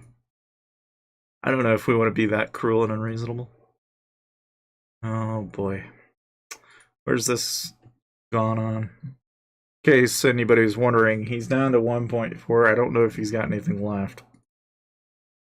Not doing too hot. Somebody's scouting base, but oh, it's Jim. Yeah. Nothing terribly concerning by any amount.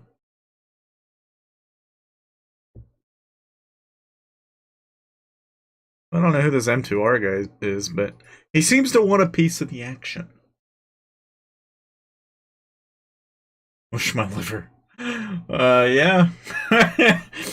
Yeah, I wish you luck. Kind of nuts. I think are you in the same bar? Like, what the hell? That's kind of nutty. To be in the right place at the right time, I guess. But, Happy New Year's, I guess.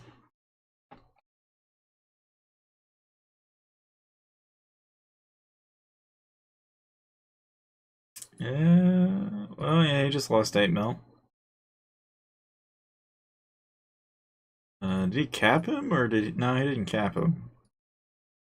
So, I don't know, guys. We don't, I don't know.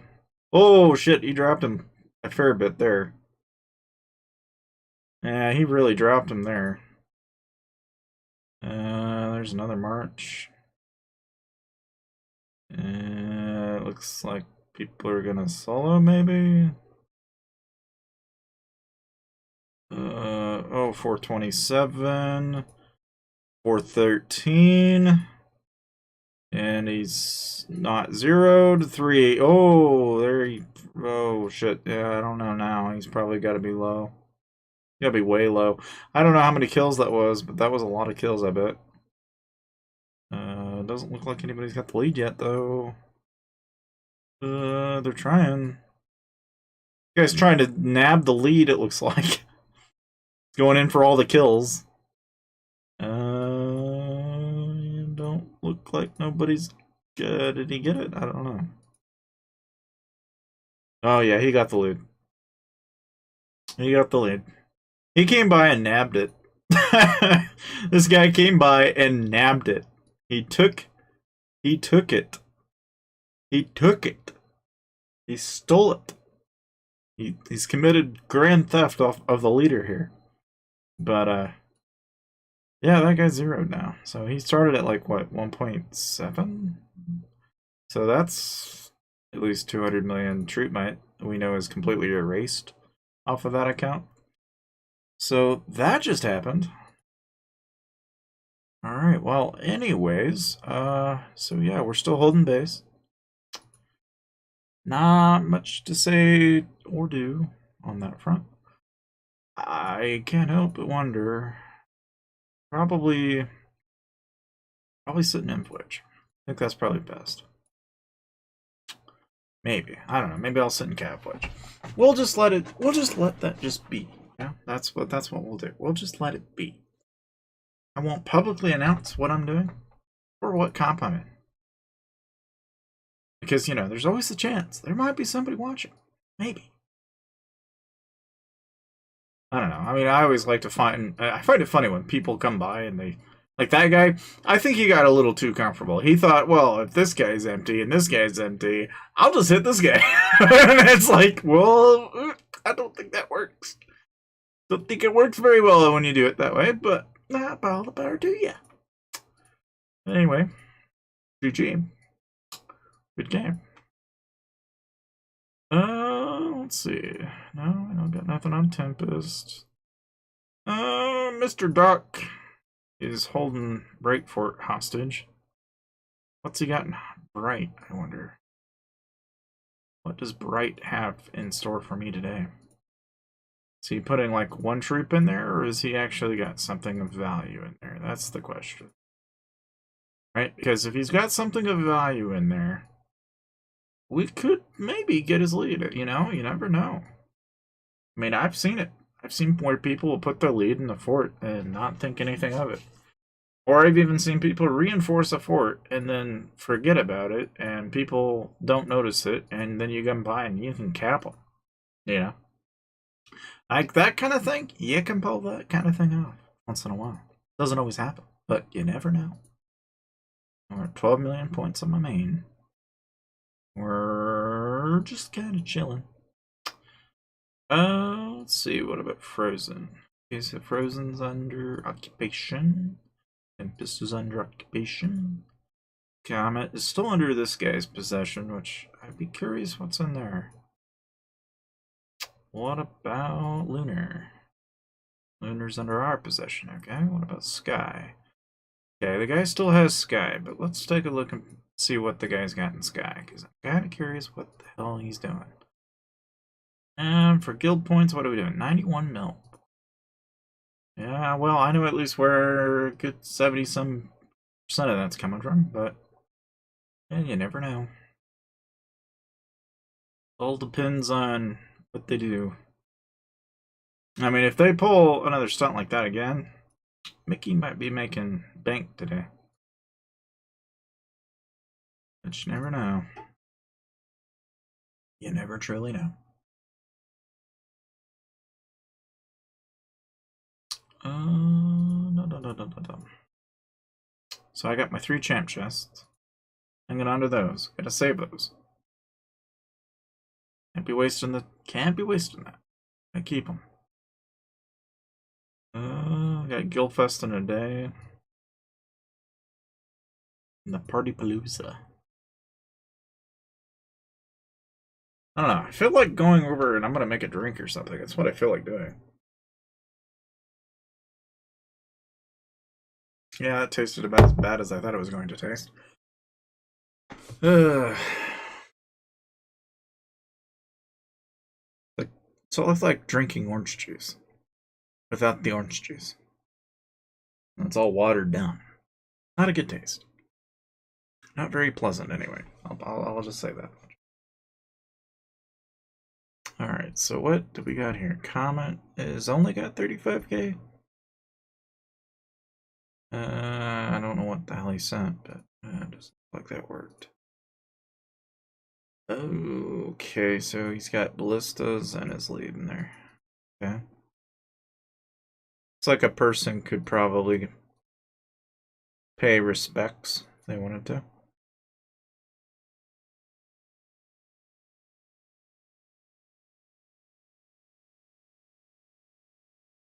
But, you know.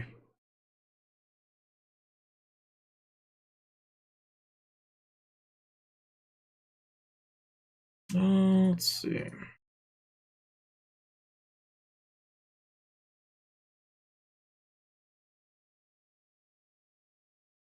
I don't know what to do here.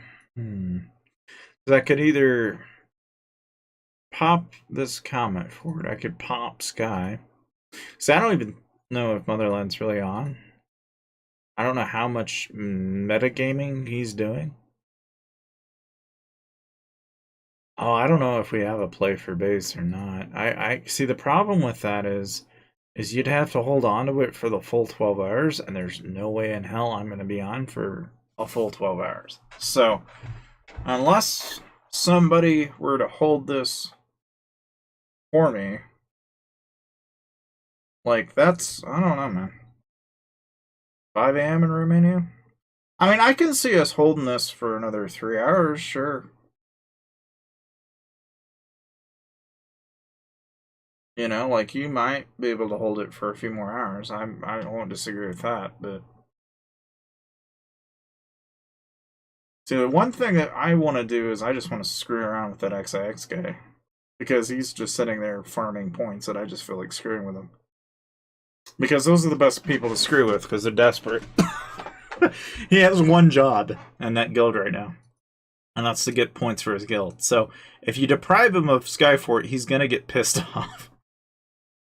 I know this much about them. They will not find that very attractive. They will get very mad. The funny thing, though, is that literally this is what their entire guild does all the time. What's funny is he's number 4 in their guild in might. But, like, if you were to, like, sit here and poke each guy, right? This guy's 799.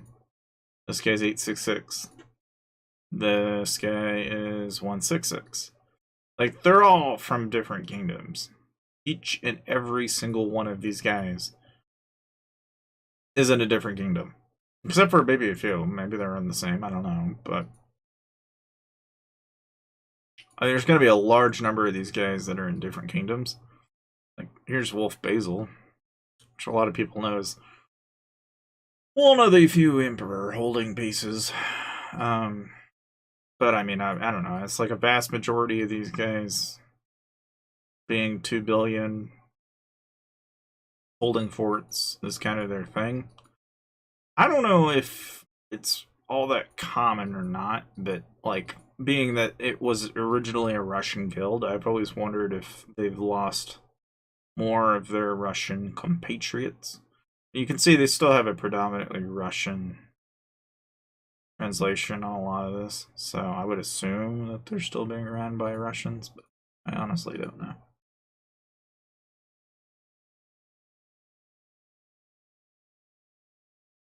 Yeah, I mean, kind of. I feel like when a guy can come by and steal a lead like that, using the bot to do it, I hate him, right? Because he's using the bot. What I hate more is the fact the bot's even there. Like, the guy's able to use a bot, and it'll tell him when someone's composition has hit a low enough point that he can come by and hit it. It's gotten to that point. And that the funny thing about that is for that to have occurred, 3 things had to be true. The first one is that somebody out there was able to make a query to the server, determine what information was in the server at that point in time. Then somebody had to write software that then took the information from that query, make it into something actionable where you could pull it off of Discord. And then the third and most important part was it was not able to not only query but repeatedly do that every 10 seconds constantly. Now, for that not to pick up some traction on a server, for there not to be some kind of regulation that isn't being abused here, and for them to do literally nothing about this problem is kind of a problem in and of itself. I mean, there's bugs and stuff like that. I mean, don't get me wrong. This game's been plagued with bugs that have been around forever. You know, but at the same time, I kind of feel like, you know, it's like, well, do they get reported? I don't know. Like, you could potentially argue that, you know, there are problems in this game that have always been there, right? But like Clash of Clans and a lot of other games, it's like nobody looks under the floorboards until people start looking underneath the floorboards, wondering what exactly are the foundations that's holding everything together. You know, it's one of those things that I don't know. You know, like I'm of the opinion that to a certain extent, you know, it's like after you get to a point where there are enough people screwing around in the game, it's like, really, I don't blame them for abusing it. Really, if anything, I blame IGG at the end of the day, because they're the only ones that can really enforce or do anything about it. So for them to do nothing is effectively, that's just that. It's for them to be able to go in and do something about it. I don't care if it's a form of moderation team. I don't care if they have to spend a little bit of money, to have somebody go through and look at, okay, well, was this guy using a bot or not? And I understand from their perspective, okay, you can have people on emulators. You can have people on Steam. You can have people accessing the game through mobile. You can have them access it from many different angles, right? I'm mildly positive that a large number of the bots that are out there are more than likely, in some ways more than one, abusing the .NET framework, and they're using that API to be able to access the information that you can obtain from the game, because I can't see somebody doing that on a mobile phone very easily. But like, when you make the game available on Steam, it becomes very easy for a programmer to sit there and frame up a system to pull, because it's written literally in .NET. So it's stupid easy to do that. Hey, hello, welcome to the stream. We're just talking about how bots are kind of a pain in the ass in this game, but not all we're talking about, I think. Beyond that, I would say the only thing that's really new that's happened is Wicked Mickey got hit, and then we got his lead. He gave 25 one-day speeds, and we gave his lead back. So that's about all that's occurred in the last, hour, roughly? Now, I don't know, I'm holding base right now, so I'm kind of just on watch at this point. I'm just keeping eyes on, but at this point we're racking up score at 13 mil. I could put Wicked Mickey in the base. I just don't frickin' trust the bot at all. I see myself putting Mickey in Fury and somebody coming by and rallying it till it's completely zeroed. And I don't feel like playing that game. I can play it, but I am not feeling like that today. I really just don't see any point in putting myself in that position. You can do it when you've got a stupid amount of troops. Like, if you've got 10 million across, then, hey, first rally you lead it, second rally you lead it, third rally you might not win, but at least you got the room for the 2 rallies. And with what I've got, I don't want to trickle that far into it. But like I've been telling people, it's like, last video, if I get like 5,000 views on a video like that, I can get IGG to funnel me a boot camp pack, which makes it a lot freaking easier to rebuild. Because otherwise, it's like, the only way to rebuild is money. And that's that, or, sitting there, basically hitting your head into a wall, waiting for your troops to return, because that's about all you can do. Beyond that, it's like there's not really much that can be done about it. That's just the reality of the game, though. To a certain extent, I mean, eventually there will be a point when finally I'll have enough gear that it will be inconsequential. I could lose little to nothing and return most of it back, but we're just not there yet. Oh. Boy, oh boy, oh boy. Okay, so there's another divine task done for the alt here. I'll go grab that quick. That'll get the 5k in that out, so there we go. The only thing I got left is essences and helps, and then 2 mystery boxes.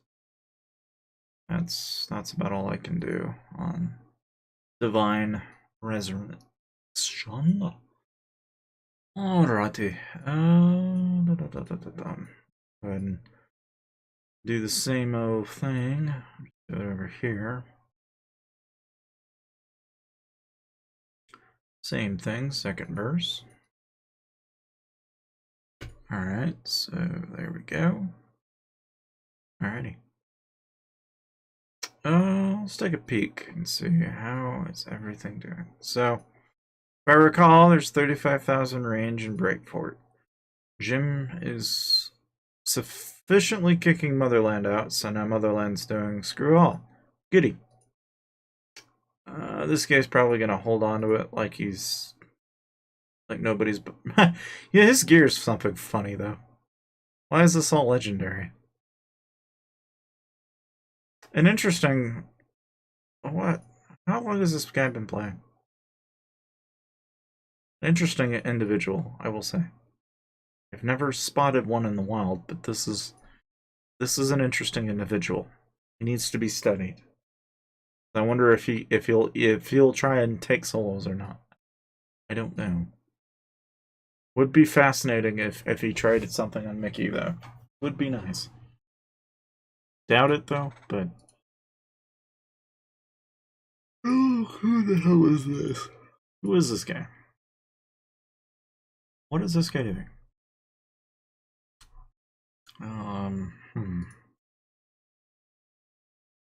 Okay.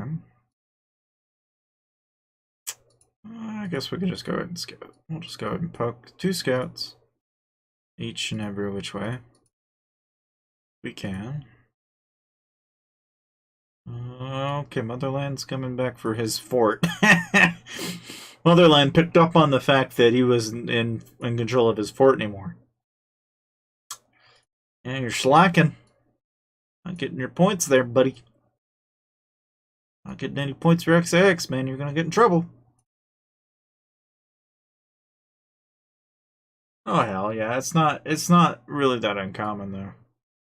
I mean, you look at somebody like Woody, and Woody's got like what, the highest kill count in the game, and that guy does that all day long. And it's not even an accident that that guy's up there like he is. Like, for somebody to have 19 billion kills, you don't get that high unless you're playing dark as hell. But all of these guys at like 20 bill like this are... It's a fairly unreasonable amount of kills to begin with, right? And you would almost assume that a vast majority of those are probably T1s, right? But like the guy also goes around and solos players and shit, and it's like, what the hell, you know? What you look at this and it's just like, good lord, you know, like what's a person to do about that really after a certain point? You know, it's like really, really deceptive. Okay, so Lunars. Okay. I don't know. I don't even know. I don't even want to know. Ever since that hamster emote came out, people are way too Like I can do it too. Like it's like, I don't know. These are my favorite emotes. I'd say the only one I like out of all of these, by the way, I like the question mark hamster the most. That's my favorite emote of all time from this game. It's the only time when I genuinely can, like, no, I can kind of sympathize. And go, yeah, what the fuck, you know. I don't know. Maybe that'll be the thumbnail for the next video, is just the goddamn hamster, you know, because it's a mood, you know. It's a goddamn mood. In fact, actually, I'm going to do that. I'm going to do exactly that. I'm going to Control Windows, Control Shift S, Control Shift S. Oh, no. Windows key Shift S. There it is. There. We'll use that as a thumbnail for the next video. That'll be our thumbnail. Because I definitely got to talk about that, because that was crazy what happened there. I was not anticipating that guy to like combine solo. It was a little janky. But oh boy. Yeah, I'm gonna have to get something to wake me up though. I'm gonna fall asleep. Good lord. Case for context, it's like 10 p.m. here, so not exactly an hour that I usually stay up in to begin with, but I mean, in all fairness. And as far as games go, I don't know. I mean, I've been playing a lot of different games and shit. I know Worthy's been playing High in Life, which High in Life is not a bad game from what I can tell, but I'm more of the opinion that I'd rather play like Bannerlord, BattleBit, Hearts of Iron 4, War Tales, or Dwarf Fortress, or even Darktide from Warhammer, or Victoria 3. They're all good games, or even Cosmetier. All good games. Marauders, even, or Stardews, or Invicta, or Gundam Evolution. All good games. Cannot go wrong with any of those games, I would say. But the only poison that any of those games. What is he taking Tempest now? Is he just like gone apeshit? And I guess he's gone apeshit. Alright. So now he's getting greedy. He's like, you know what? Why settle with this guy when he can take more than his fair share? So okay, so everybody's got a piece of the pie, and the only thing that we're fighting over is Tempest now. I see. Okay. Well, that's to be expected, I guess.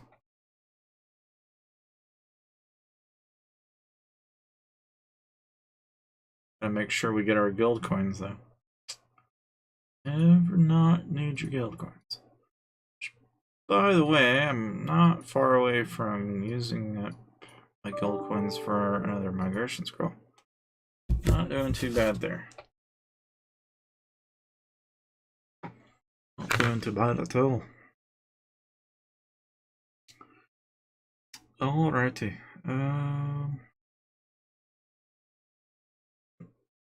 Let's take a look here. I'm gonna look at something real fast.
I like how the average view duration for some of these videos is like a little over 50% in most cases.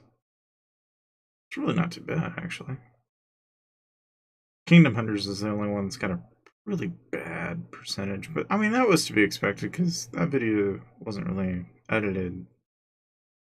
It was just a stream, I think. I think it was a stream, wasn't it? Yeah, it was a stream. That's part of the reason why. It's like 2 hours long, so. Like a lot of my streams, it's like I was always trying to debate this. Like I was constantly having to sit there and consider, like, do I keep my streams up or do I close them? And I'm still kind of convinced that I should close them because people will come back and watch the stream, and then some people will hang around, other people will find it boring. I don't really know. I think I'm gonna probably end up keeping the streams up though going forward because I feel like at least now, back in the day, 2 years ago, it was, just some of those streams were just god awful because there was so much there I did not do. But yeah, KvK is there's definitely a mental drain on this event in general. Like it's definitely more than I would say most people were willing to bear. I don't know. Have any of you guys watched Avatar yet? Like the new movie that came out not that long ago? Between that and Puss in Boots, and I think, what was the other one? There was like Dream something. Dreamin' Wonderland, Dreamin' Park, Dreamin' something. I don't remember what it was. I haven't seen it. That's just it. I was wondering if anybody had ever seen the Avatar movie yet. Because I'm thinking about going to see it, but the problem is it's in 3D, and I'm like, I don't know. I don't know if anyone feels that way about 3D like I do, but 3D makes me go, eh. And then in the early 2000s, it was like really trendy. You know, it was like, oh yeah, everybody's gonna get those 3D glasses, and now I'm like, I'm forced to wear something like that. It's like I don't wanna. Like, I don't want it to screw with my eyes. Last thing I need is something that blares in blue and red. I just no, thank you. Don't need it to jump out of the screen to make me feel like it's it's just not the. It's almost like a preference for 2D is better than a preference for 3D. I don't know why. See, that's the thing. I saw the first one too, and it's like the first one was kind of. I mean, don't get me wrong. It's like I know they put a lot of time and effort into these films, but every time you watch it, you go, okay, there's obviously like an agenda with the idea of what the show's about. It's like there's a story being told here. It's not very clear what that story is, but it's like okay, the blue people living in the forest are being invaded by some kind of you know otherworldly race.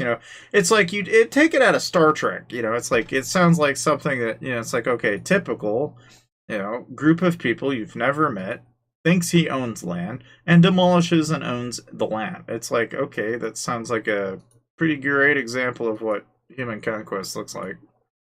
1 out of 353 fury now. Okay.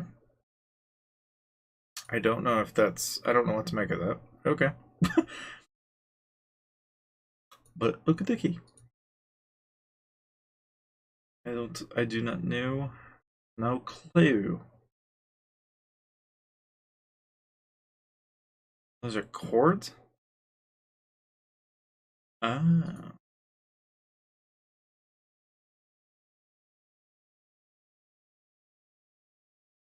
Oh. Ow. Okay, well, I don't know. Do we want to do anything about this?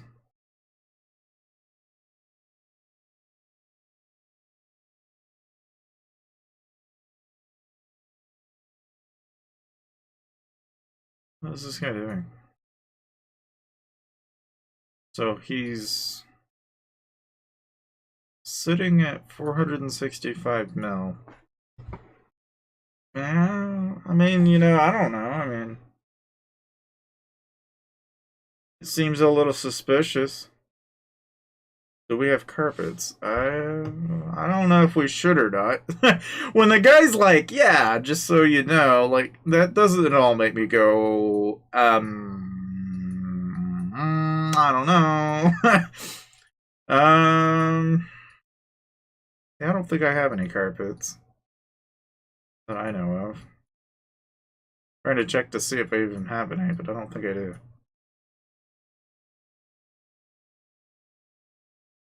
Pretty sure I don't, but the problem with carpeting is this guy's 400 mil.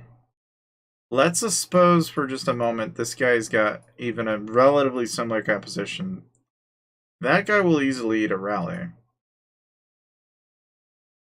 If it's even slightly off.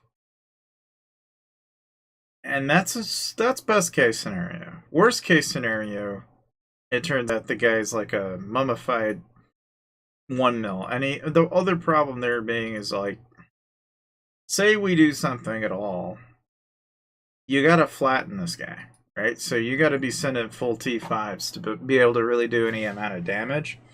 So if you want to rally him, I suggest you go full Inf Blast, and I'll send you all my infantry that I have.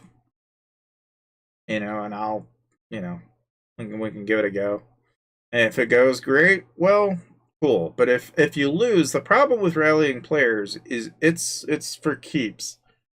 And if it's your worst, well, then the only other thing I can provide you is range.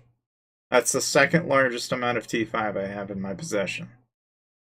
So I can give you a full stack of T5 range almost. That's the best I can come up with, though. And I'm not going to be able to fork a whole lot over because, unfortunately, I don't know what this Anton guy is really capable of doing. He's not the type of fella that I would assume that he's, you know, and he's already ported, so.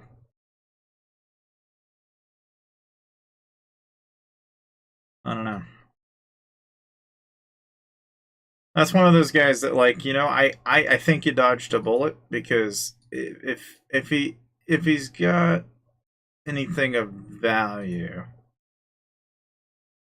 you could rally him, I guess. But it's just one of those things that I don't know. I mean, the guy's in fury right now, so if you find him again, you could try it again. But it's, I would say with some caution. I mean, what's your best set?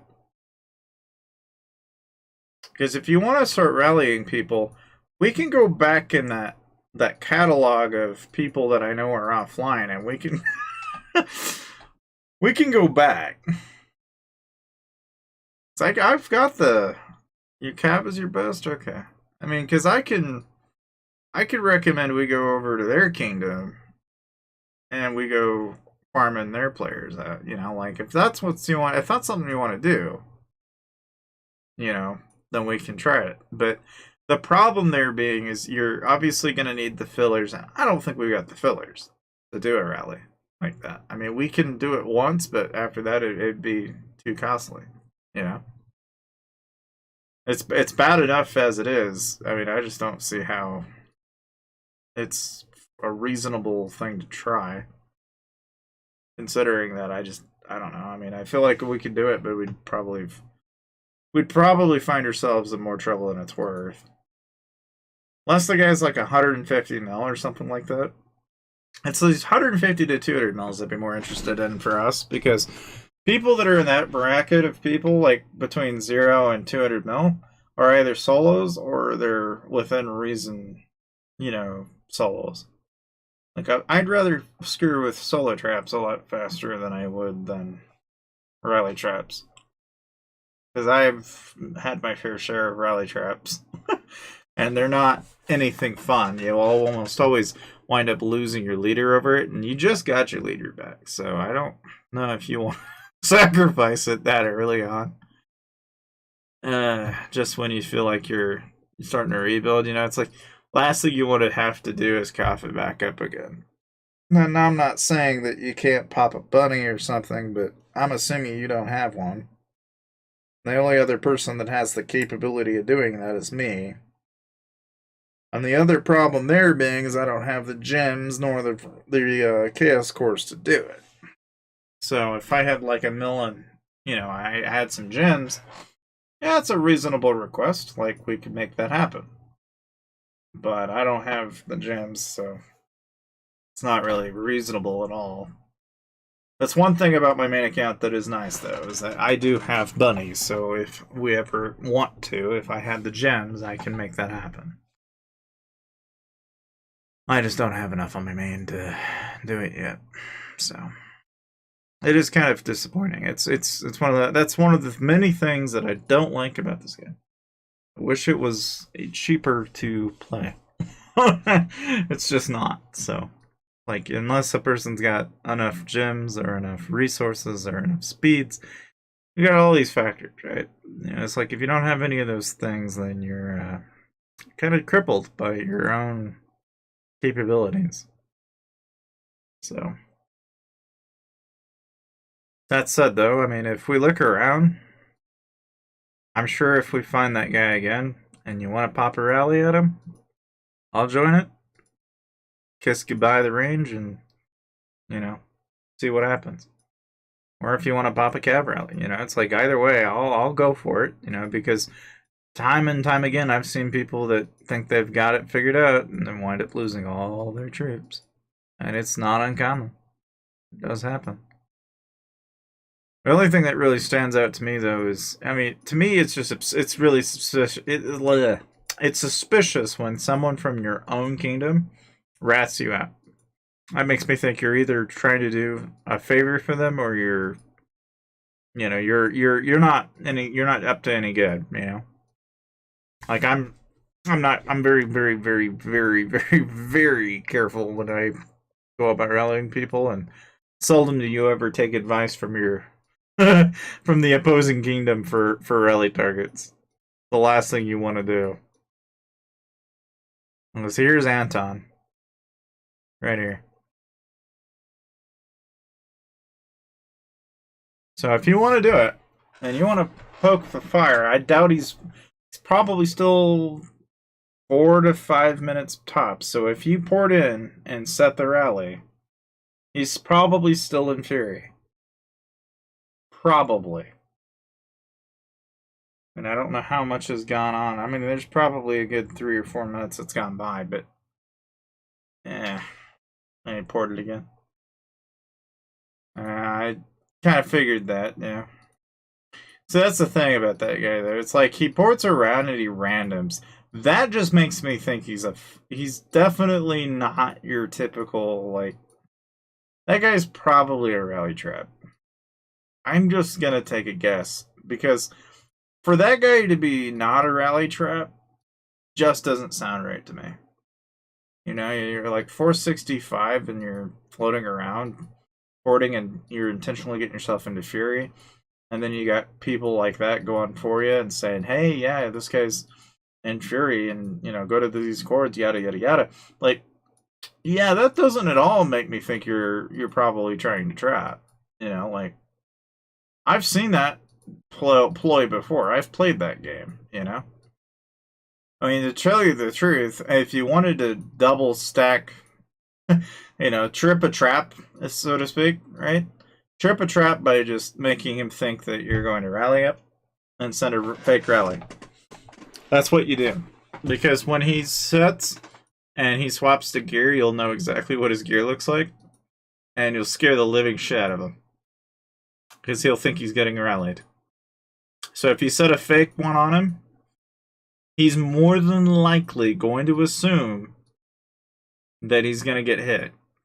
And if you fake one and he turns out to be a rally trap, then he'll reveal himself and you'll have the ball and chain, so to speak. You'll know if, you know, whether or not you're dealing with somebody that's actively trying to screw you or not. But the big issue that I have with that, anyway, is that you're probably not going to get very much, if anything, out of it. Now, I feel bad for this guy, because he's just trying to take the fort over. And this guy over here is like, no, it's mine. This guy's like, no, it's mine. And they're just going back to back. This poor guy had to, you know, go through all that effort to get his lead back, and now he's struggling to get it forward. Oh, dear. From his own kingdom, of all places. I mean, maybe there is some kind of internal beef between their kingdom, because he's literally hitting his own kingdom. So I don't know. Maybe there's more going on here. I don't know. Maybe this. I mean, that seems like a very self-destructive thing to do, in my opinion. To hit your own kingdom in the middle of a KvK is not exactly friendly, let alone helpful for anyone involved. Neither are you getting any score for hitting them. You're also kind of contributing to, you know, just making it worse for everyone involved for your kingdom. Not exactly a very friendly thing to do, but I mean, I've seen it happen. It's just not very clever, I think. Every time I've ever caught anybody doing that, I just assume that. God damn it. Fucking. Goddamn. I wish I wouldn't yawn. I'm so sorry, guys. I try not to, but it's late of an hour. It's like I'm gonna have to at some point drop what I'm doing and get something to drink, because otherwise I am gonna fall asleep. That is like that is a guarantee. At some point, I am going to lose the mental willpower to keep my eyeballs open, and then when that happens, all hell is going to break loose. But I say that, but it's probably not going to happen. I'm more than likely I'll just be up all night on New Year's Day. It's just, you know, that's the way I roll, right? But either way, I don't know, where are we at on score? 16 mil? Oh, that's not bad. Not bad. Not bad. Not bad. We were at least getting some good points out of this. So. That's given us plenty of good points, you know. I wonder how their kingdom's handling it, because if RHF is here, I would assume that I wonder what it's like over there. I'll take a peek. Let's look and see how 442 is doing. Because I can't imagine they're probably not doing any better than we are. So Exo's got base. What about Tempest? They got Tempest, okay. Got Bright. They have Sky. They've got Comet. They have Lunar. They have Frozen. So really, in essence, it looks like they're gonna win. Yeah, happy New Year, Vanda. Have a good one. Yeah. See, I'm thinking we're probably gonna lose. Normally, if the opposing kingdom's got your forts, and their kingdom is abundantly in control, that's usually a good sign to, you know, assume the worst, right? But looking around, doesn't look as though what I'm looking for is IG's guild location right now is what I'm looking for. I don't even know if they have one. It's very obvious that the major guilds that have rallied me up to this point, so EXO and IG are probably the only contending players. We're not going to get rallied on the trap anytime soon. I would probably doubt that we would get hit again.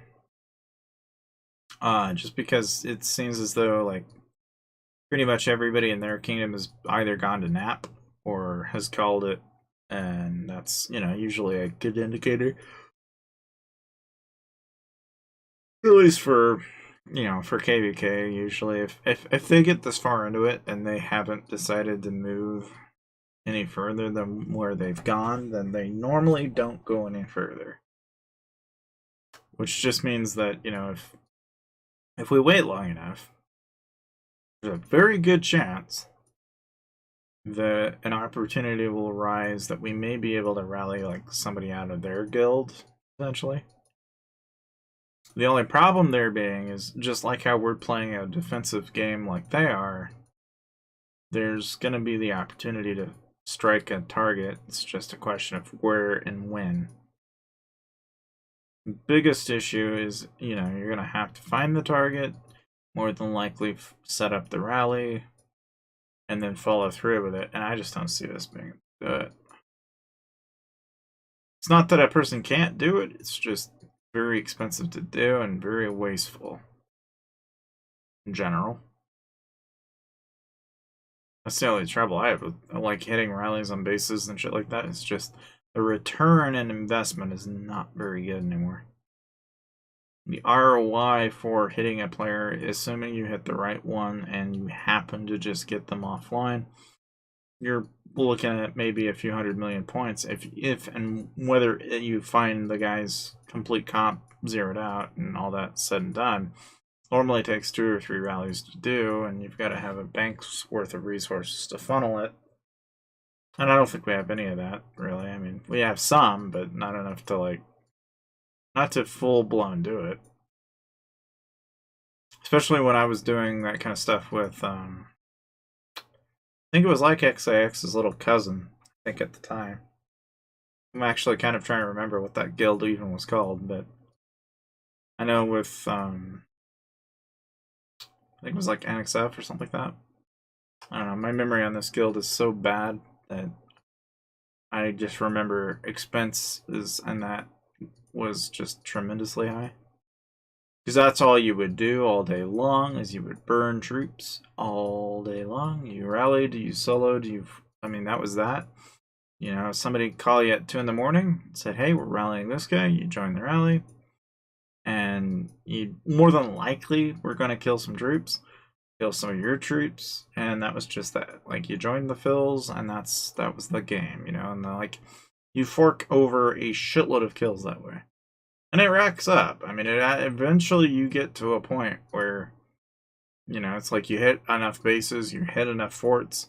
The only time I ever found like that to be actually helpful though was like when we were doing Baron or if we were doing Battle Royale.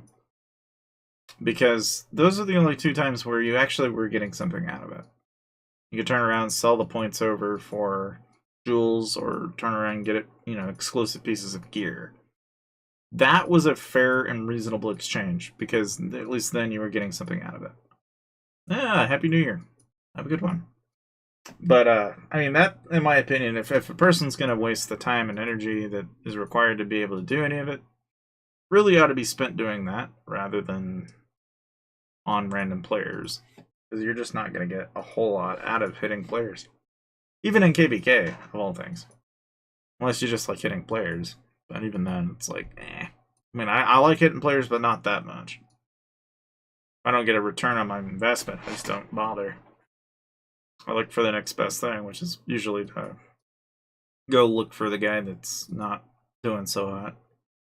Hit the base, you know, that kind of thing.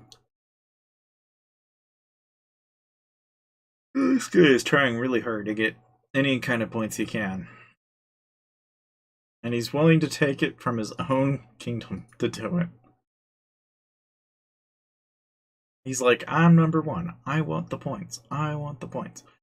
I don't know if anybody wants to bother Bright for it or not. Somebody probably should shoot them out of Tempest, Bright, and Frozen at the very minimum.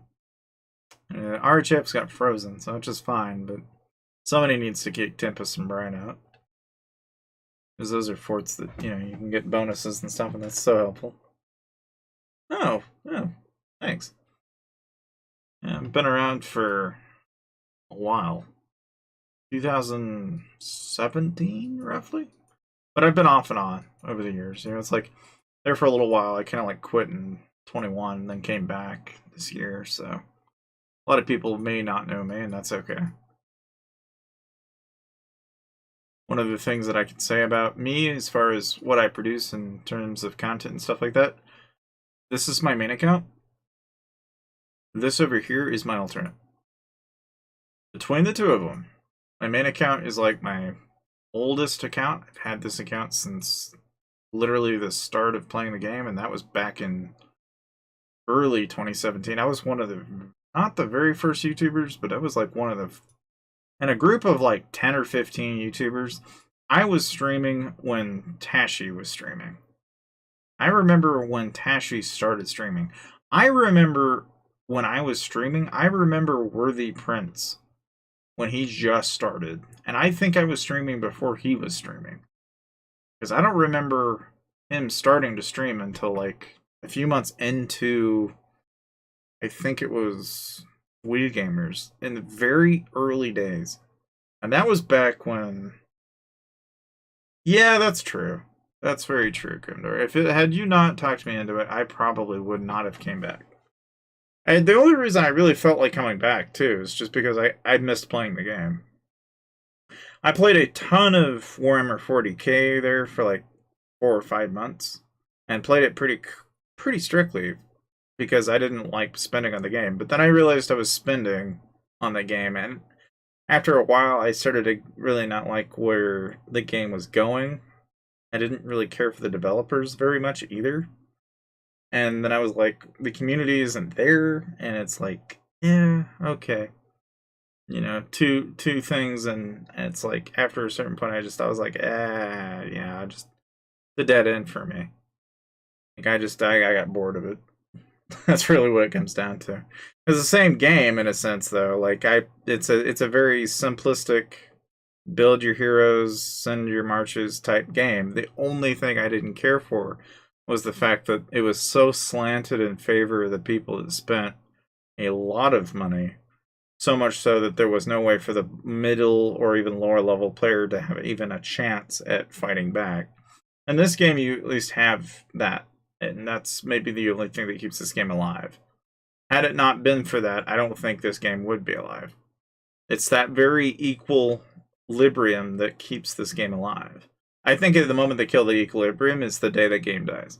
Because I have played every other game like this game, and they all die when they step past pass the Rubicon. If once and when they do that, then that'll be the day that game's probably not going to do so. But either way, I'm of the opinion that it's like I'm here for the community ultimately, and there's so many people that like to play the game and love to learn, and I ultimately like to participate in that. And if it wasn't for that, I don't think I'd bother. But the thing is like I've always thought about, oh, well, I could stream doing this game, or I could do this, and it's like I don't know, it's just not the same. And it's just one of the few games that it's like I've played it for enough years that I can at least I can contribute something meaningful, But that, and I've also been, and I don't know if people notice it really, but it's just like I've tried to improve overall as far as video editing goes in terms of music quality. I've tried to adjust. Obviously, the camera was kind of a problem there for a while, but I don't know. I mean, about the only thing really now, looking back at my content in the last 4 or 5 years that I've looked at, really, thumbnails was a big thing, and I've tried to kind of get away from shittier thumbnails because some of those thumbnails are god awful. I looked at my thumbnails. I was like, good lord, what was I thinking when I made them? And I could tell that a lot of them, after a certain point, I got to a point where I was so lazy, I didn't even bother. Which, in all fairness, you look at what Sneaky Tashi does, he doesn't even make thumbnails. He'll do a lot of stuff, but he will never make thumbnails. Oh, yeah. Oh, yeah. Yeah, this game is, you can burn hard cash on it, and it's like, that's the other problem too. Is like after a certain point, even I begin to feel like it's like after a certain point, you start to look around and you're like, why do you spend money on this? It's like, why do you do anything? And I've obviously rattled myself many times playing this game. It's like it's very addictive. If you let it sink your teeth in and you let it run your wallet, then your wallet goes empty very quickly. And if you don't have a budget or you don't in some way keep an eye on it, you very quickly realize how much you've spent. Yeah. Yeah, pretty much. Yeah. After about 50K plus, yeah. Well, I think a lot of people even consider it at 5. If you're not at least somewhat tight. I'm pretty tight on capital. So much so that, like, anything that trickles over a certain amount, like here recently, I just spent a fair bit. Don't think I'll be doing it again for a long ass time. And it's simply because I had a very set goal, which was to get Wicked Mickey to where I call a rally trap, and then I'll just maintain it in any way possible. And like right now, I'd really love if people would share the videos that I've got for that trap that I just did not that long ago. Because if I can get a few thousand views on those, IGG will turn around and give me a boot camp back. Or at least they should. But that would help a lot in terms of every time I get freaking rallied, I can rebuild my T2, at least. That would be very helpful. If people want to help me out, that's how you help me. Because right now it's like $20 a pop to even build the T4. To make like 500,000 T4 is about $20. Roughly. It's about 25 more realistically. They say it's $20, but it's really not. It's about 150 days worth of speeds. And that's on Wicked. And that's not cheap. It's like you pop $20 on that and then you do it enough times, it's like shit. Now, the T2 cost of it's not that bad. That's maybe $5 or $6, right? I mean, losing $1.5 million, like it's like even now, it's like people look at the comps and stuff. Like I can go back and look at the reports, And it's like people will look at this and go, "Oh my God, you lost all these troops," and it's like, no, not really. I mean, because like you can see this rally, and on paper, yeah, this looks really bad. 1.9 million losses, 1.4 million red. That looks really bad. And then back in the day, that was really bad.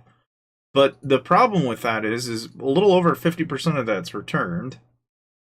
So it's like, it's like a little over 50% of it's back.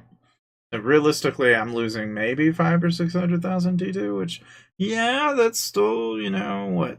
A few 100,000 T2s, a couple was like maybe 50, 60, 70,000 gems, you know, maybe 100,000 gems roughly, you know, but like that's a lot more manageable.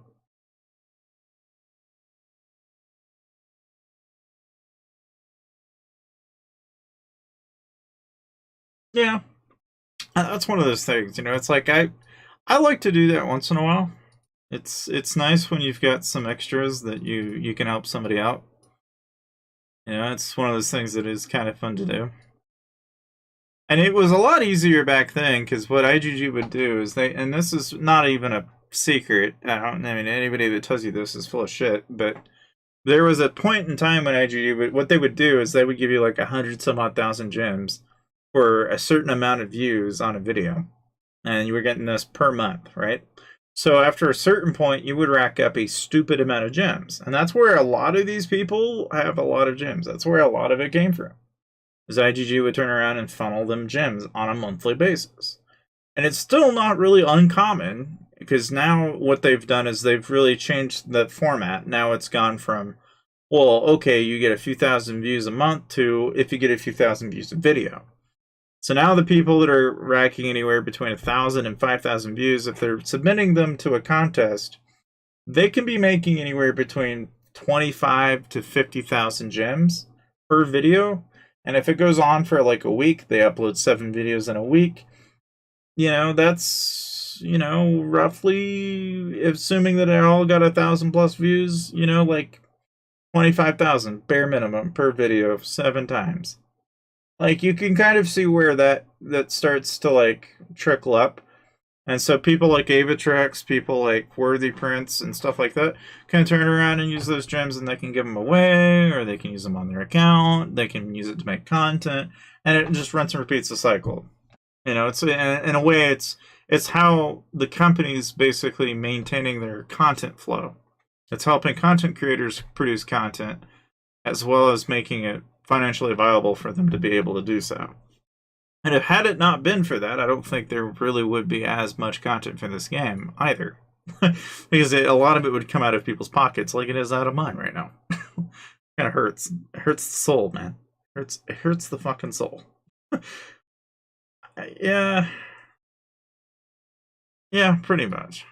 I mean, the people that are using the bots, and I mean, even to this day, I feel for the people that hate the people using the bots, but at the same time, it's like I understand where a lot of the people are coming from. You know, it's like the people botting are only able to bot because IGG's made it possible for them to. Yeah, had it not been for that, I don't think you'd have as much of that. And it's really not complicated. I really think ever since the Steam version of Lords came out, all of a sudden the botting scene went and it explodes. I don't think that's an accident because you can go find little snippets of people asking questions on how to program and make software in .NET to do exactly that on this game. And it's like a few months go by and then all of a sudden it's becoming a thing, and it's like, yeah, I can put the dots together. I can kind of see how someone could do this. It really wouldn't take a hell of a lot for someone to do that. And even now, it's like, you know, not that long ago, I think Doug Hunter was talking about how like there's this battle scene.dll. Well, funny enough, right? Whenever they update or patch that battle scene DLL, the DLL itself contains everything from like it really kind of has like a almost like a preset amount of like how much troops are going to do. It like dictates a lot of stuff. So whenever that gets modified, you very quickly want to assume that, well, if that gets changed, then that's going to change the way you're ultimately going to be able to play the game. Because, you know, one of the things that Duck Hunter was bringing up was, you know, it's like, oh, well, IGG's they clearly changed something.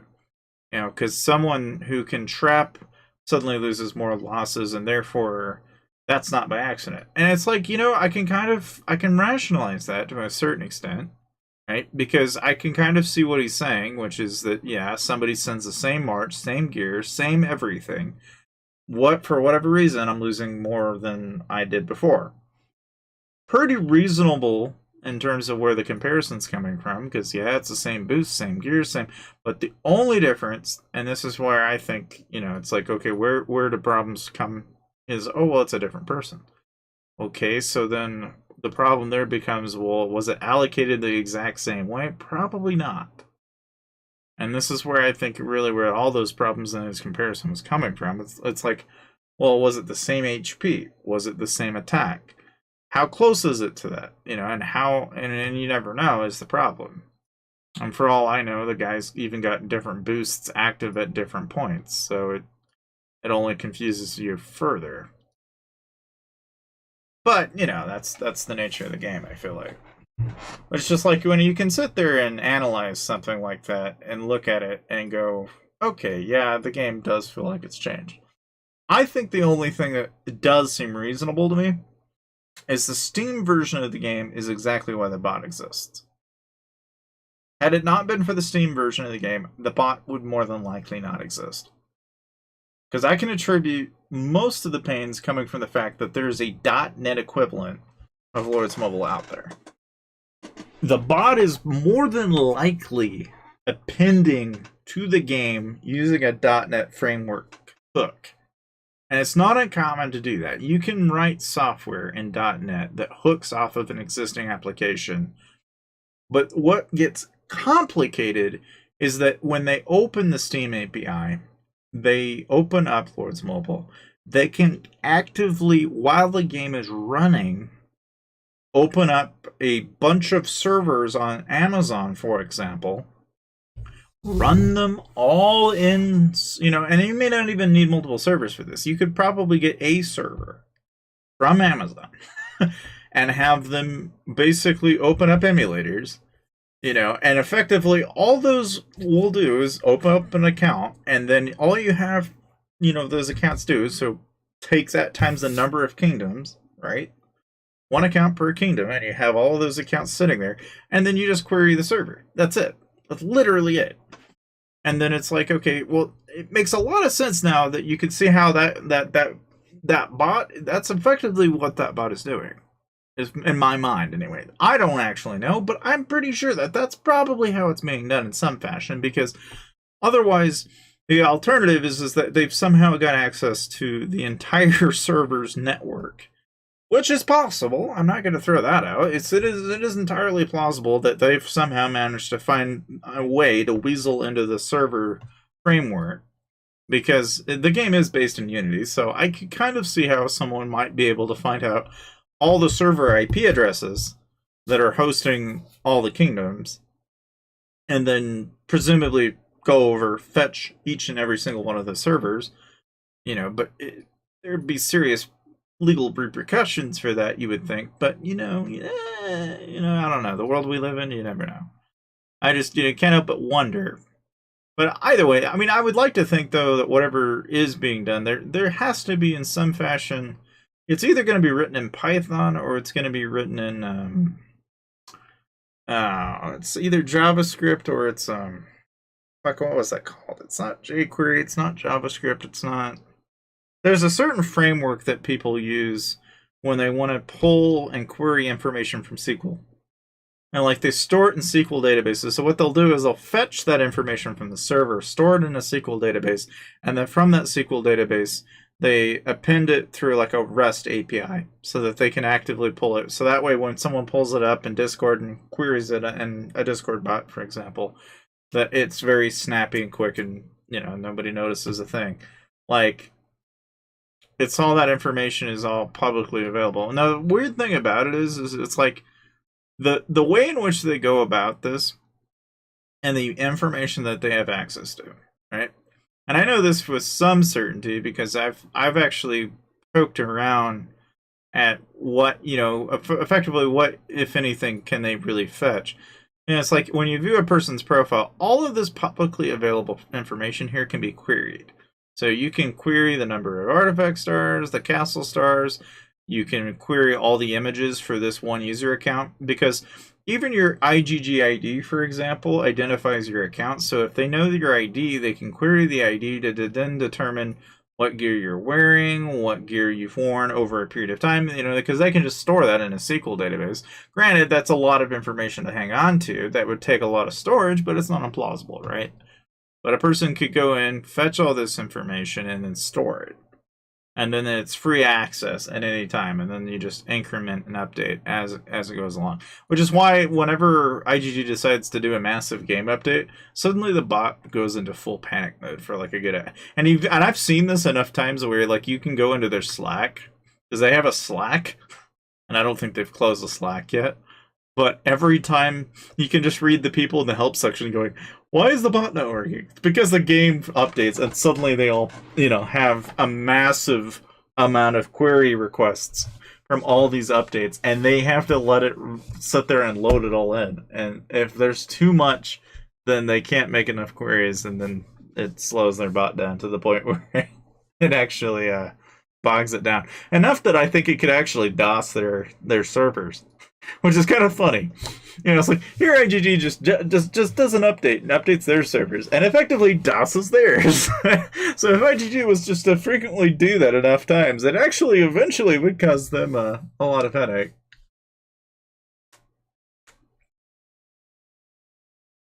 You know how much iron it is. They ask for more spinning when I get pit. It gets up to 50.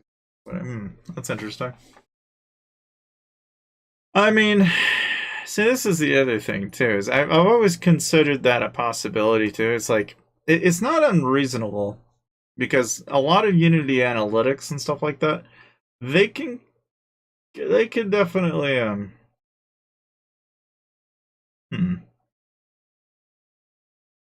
Really? So that doesn't seem surprising to me. Because it's like, analytics-wise, they can more than likely attribute, like... Really? Huh. Well, like any business, I guess that makes sense. They can just turn around and be like, hey, you like to play our game? You wanna fork over 10 grand? Like, nah, what? No, you do? Oh, that's nuts. I don't know. I mean, that's not really surprising to me, but I don't know. I mean, the thing is that they've always had their own way of doing things over the years, and sometimes you pay. Well, and therein lies why it happens, right? But I don't know. I mean, this like any other game, right? This is one of those games. You know what? We have Phantom Knight here in about 2 minutes. I don't know if anybody's interested, but I certainly am. Problem is I have to swap gear. It sounds like a really bad idea. But I guess it depends on where Phantom Knight shows up. That's how I'm going to make my decision making here, okay? Depending on where Phantom Knight decides to end up, that's how I'm going to decide what I do and how I do it. That's how we're going to make decisions here, okay? In 2 minutes' time, we're going to make decisions that may or may not reflect badly on me. I don't know.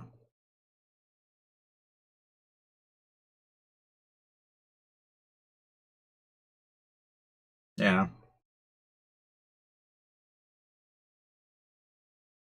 Yeah, you don't need a whole lot of energy. It's just whatever you've got available, really. I would say the main thing is if you dump a stupid amount of energy into it, you'll get a fair amount of holy stars. It's really only valuable for that. Beyond that, it's not very... A lot of people would argue for the amount of energy you dump into it, you'd be better off hitting a level 5 if you're wanting to get rares, but I like doing it because I'll turn around, dump all the energy I have into Phantom Knight for the Holy Stars, and then I'll wait for an event where I can get certain rares for certain gear sets, and then I just funnel it that way. And 11x on, say, say for example, I get 11x on Glowing Eyes. Well, I just hit that 10 times, and I just hit, a little over 100, You know, and you take that divided by 4 and divide that by 4 again and divide by, you know, after a certain point you start to understand that, yeah, it's like it's a pretty good investment, because then you're also tacking in all the gold you're getting out of Labyrinth. You're tacking on any of the extra shields, anything that you get in terms of boosts, walking speeds. Once in a while, you'll even find yourself getting food and resources out of it too. So it's overall not really a bad investment. I mean, if anything. And then once in a while, you'll even, you know, depending on what. And see, in years prior, I remember an event where we used to be able to hunt monsters for resources. I don't know what happened to that, but I want it back. Because that was a nice event to take on once in a while. I like how the 2-minute timer ended and I don't see it. The event's not here. Where's the event? Oh. Okay. I was gonna say, I'm like, what the hell, Fred? I'm like, where's my phantom, damn it? Alright, so I'm gonna poke my nose around here and look around for phantom.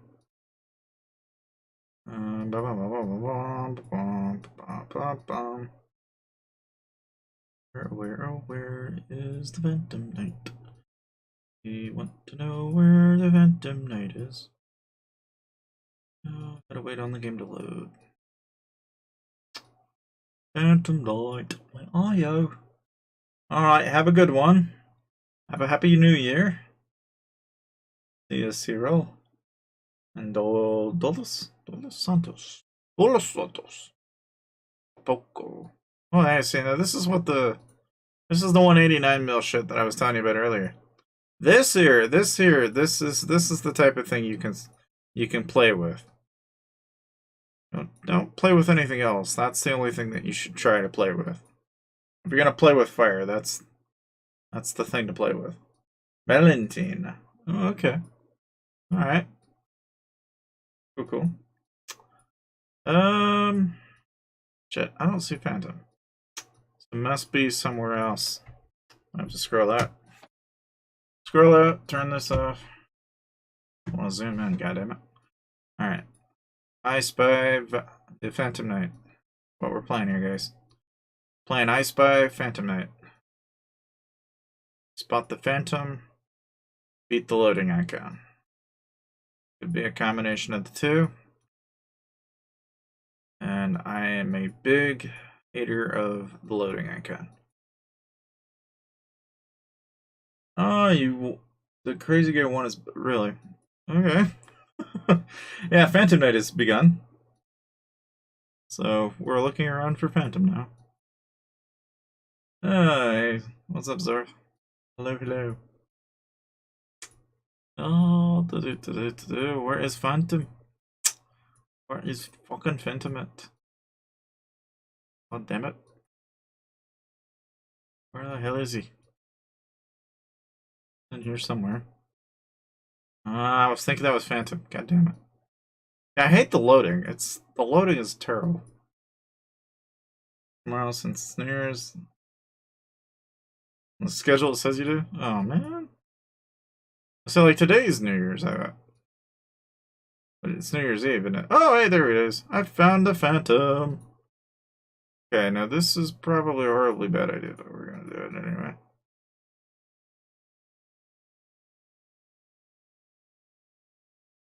And you know, it's like the way I see it, if somebody comes by and hits me, then so be it. Probably need to like take away my heroes though. Get it, because you don't need anything special. You just need to send it fat stack. That's it. You don't even have to overcomplicate this.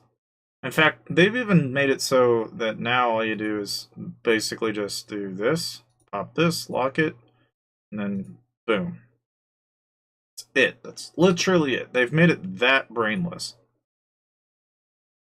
You don't even have to fill your energy bags anymore. No, I don't. Hey, thank you very much.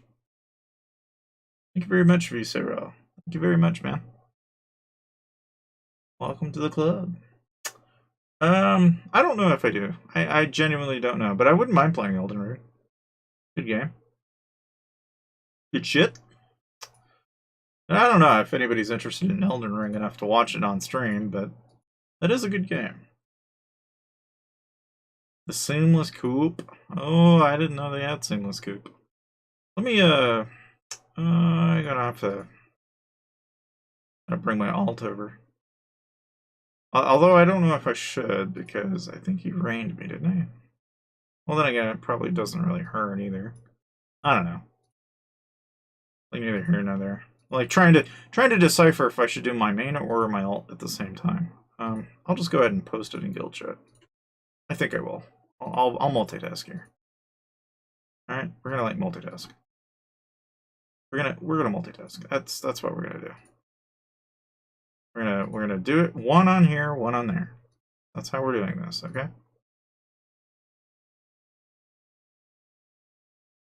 No, hit one here, hit one there. We're just gonna go back to back.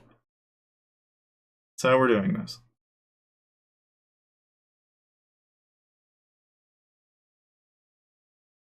Oh, that's cool. That's a good mod.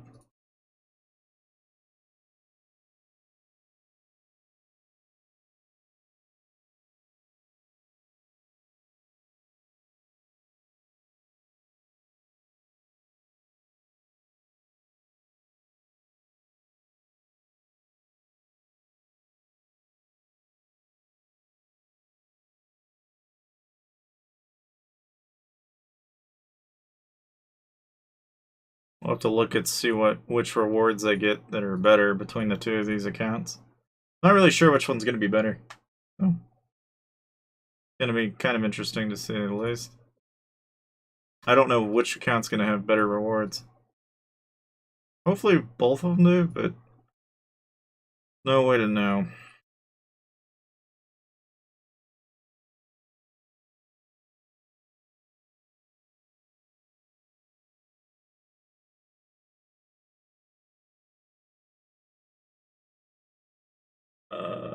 Yeah, I remember. A little bit. I remember doing it anyway.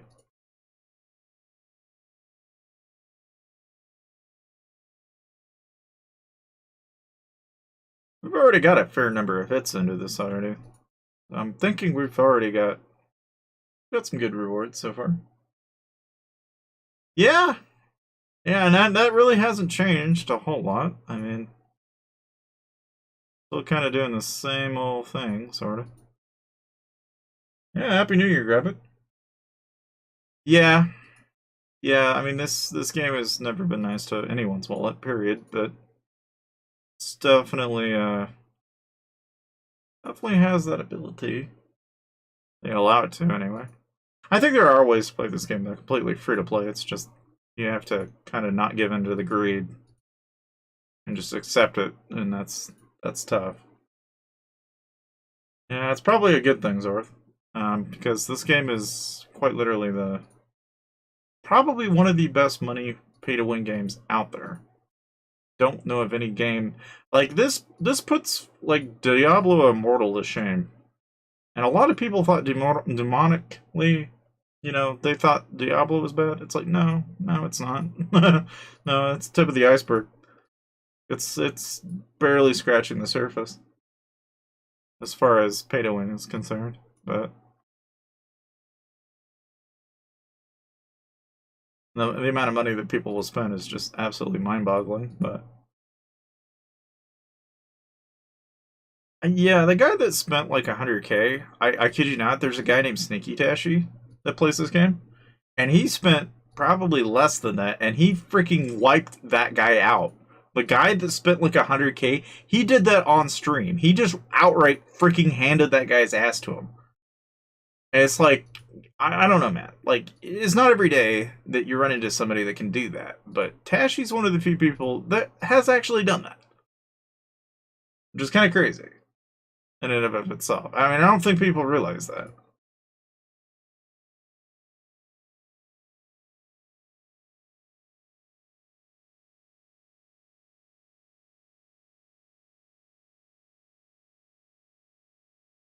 That said, though, it looks like somebody's finally come to reap the harvest of my my Phantom.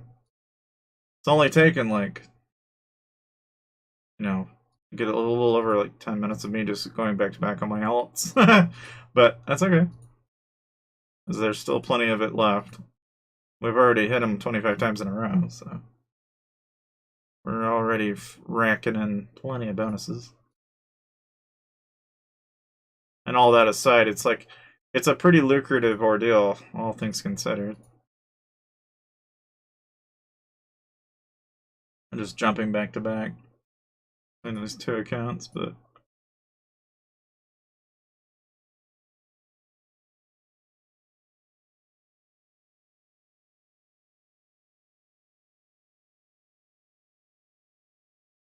about the same amount of time it takes for me to hit it. It's about the same amount of time it takes me to swap to the next account, so.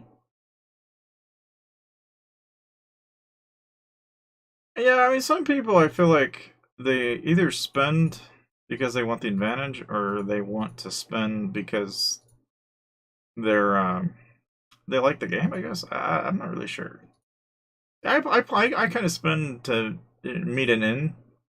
You know, it's like in this game, it's more about capacity for me than it is anything else. It's just kind of the way to play the game, I guess. You know, like, why does someone spend money on Pokemon Go? It's like to be able to do certain things, to be able to play the game in such a certain way, and treating yourself isn't really a bad thing. I think, anyway. There's nothing really wrong with that. It's just when you get like an unhealthy addiction to it, that you're like constantly doing it. That's when I draw the line. Yeah, Pokemon's fun. Like, you cannot go wrong with Pokemon. I started playing Pokemon Go on my phone, and that's been kind of a fun habit because you can go from point to point. It's kind of cool. Oh, really? That's cool. Very cool. Yeah, I can't say I have any originals, so I'm kind of stuck out of luck there. The only thing I can say claim to fame is I got a Game Boy, and I've got the original Leaf Green and Fire Red. I might even have a Leaf Green that I have never opened, which could be valuable, essentially. But that's, that's my only claim to fame, as far as Pokemon is concerned. Yeah, I played the Game Boy version. Played it on the Game Boy. It's good shit. Was the way. I also played it on Nintendo DS and played, on Diamond, and also played it on the Wii. Because I played it on the Wii, and the Wii was the shit too. Like, the Wii had some pretty cool. That was like revolutionary at the time too. I remember when I got the Wii, the first thing I did was play the. It was like a three-dimensional version of Pokemon, and that was cool. Like, to be able to visually see Pokemon, that was cool in a way that I never thought possible. Like, that was pretty cool. That was pretty groundbreaking for Pokemon. What sucks is it's owned by Nintendo. No offense, Nintendo, but Nintendo sucks, and I'm happy to say that. I don't like Nintendo at all. Nintendo treats its company like it's, I don't know. They're fucking backwards. Like, the way they treat the other people, terrible, absolutely terrible. I have heard more shit about Nintendo than I have heard about any other company in the gaming space, and every time it's because Nintendo's being absolute shit. Like, Nintendo is infamous for being just terrible to their own consumers, and I don't know why.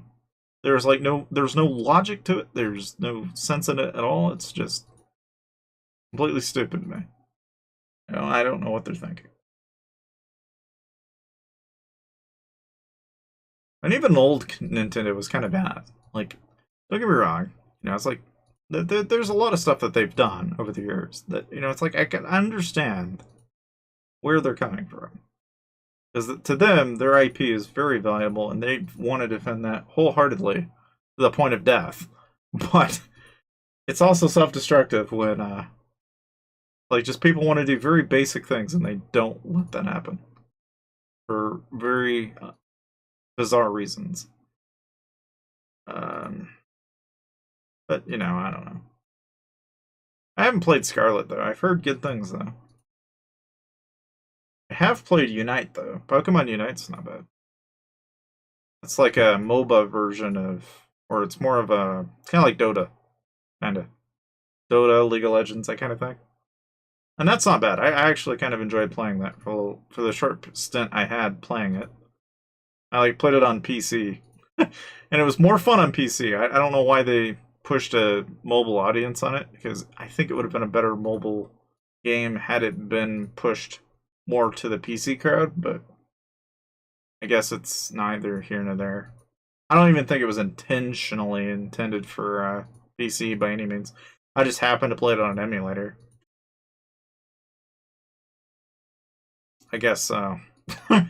I guess so. Kind of a backwards line of thought, I think. But you know, I don't know. Trying to reason with them. Probably not gonna happen. I'm sure somebody could walk into their room and be like, guys, I have an idea. This will make you lots of money. And they'd probably shut them down. Probably be like, yeah, nope. Nope. And they'd nope the fuck out of that in like 2 seconds flat.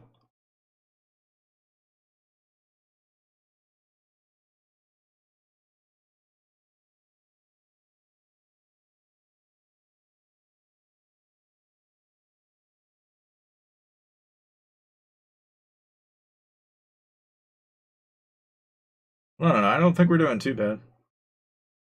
We've already hit this thing like half a dozen times, so we're really not doing too bad. I don't know what our rewards are going to be, but I'm fairly I have no idea. You know, honestly, I don't use my energy, so I probably got a shitload. Like, last time I did this, I spent like probably akin to like 10 million energy doing this. So I don't know. We're just gonna do it until it tells me no more, and that's when we're gonna stop. And it's more than likely going to run out when the Phantom's dead. Like I'm more than likely going to over and exceed the amount of energy required to kill this thing. Okay, like I could probably kill this thing 4 times over and probably still have leftovers. But I don't know about my main. My main, yeah. See, my main's already hit a limit. So yeah, now we're just at whatever the amount is, which is this. Now at this point, it's just my alt.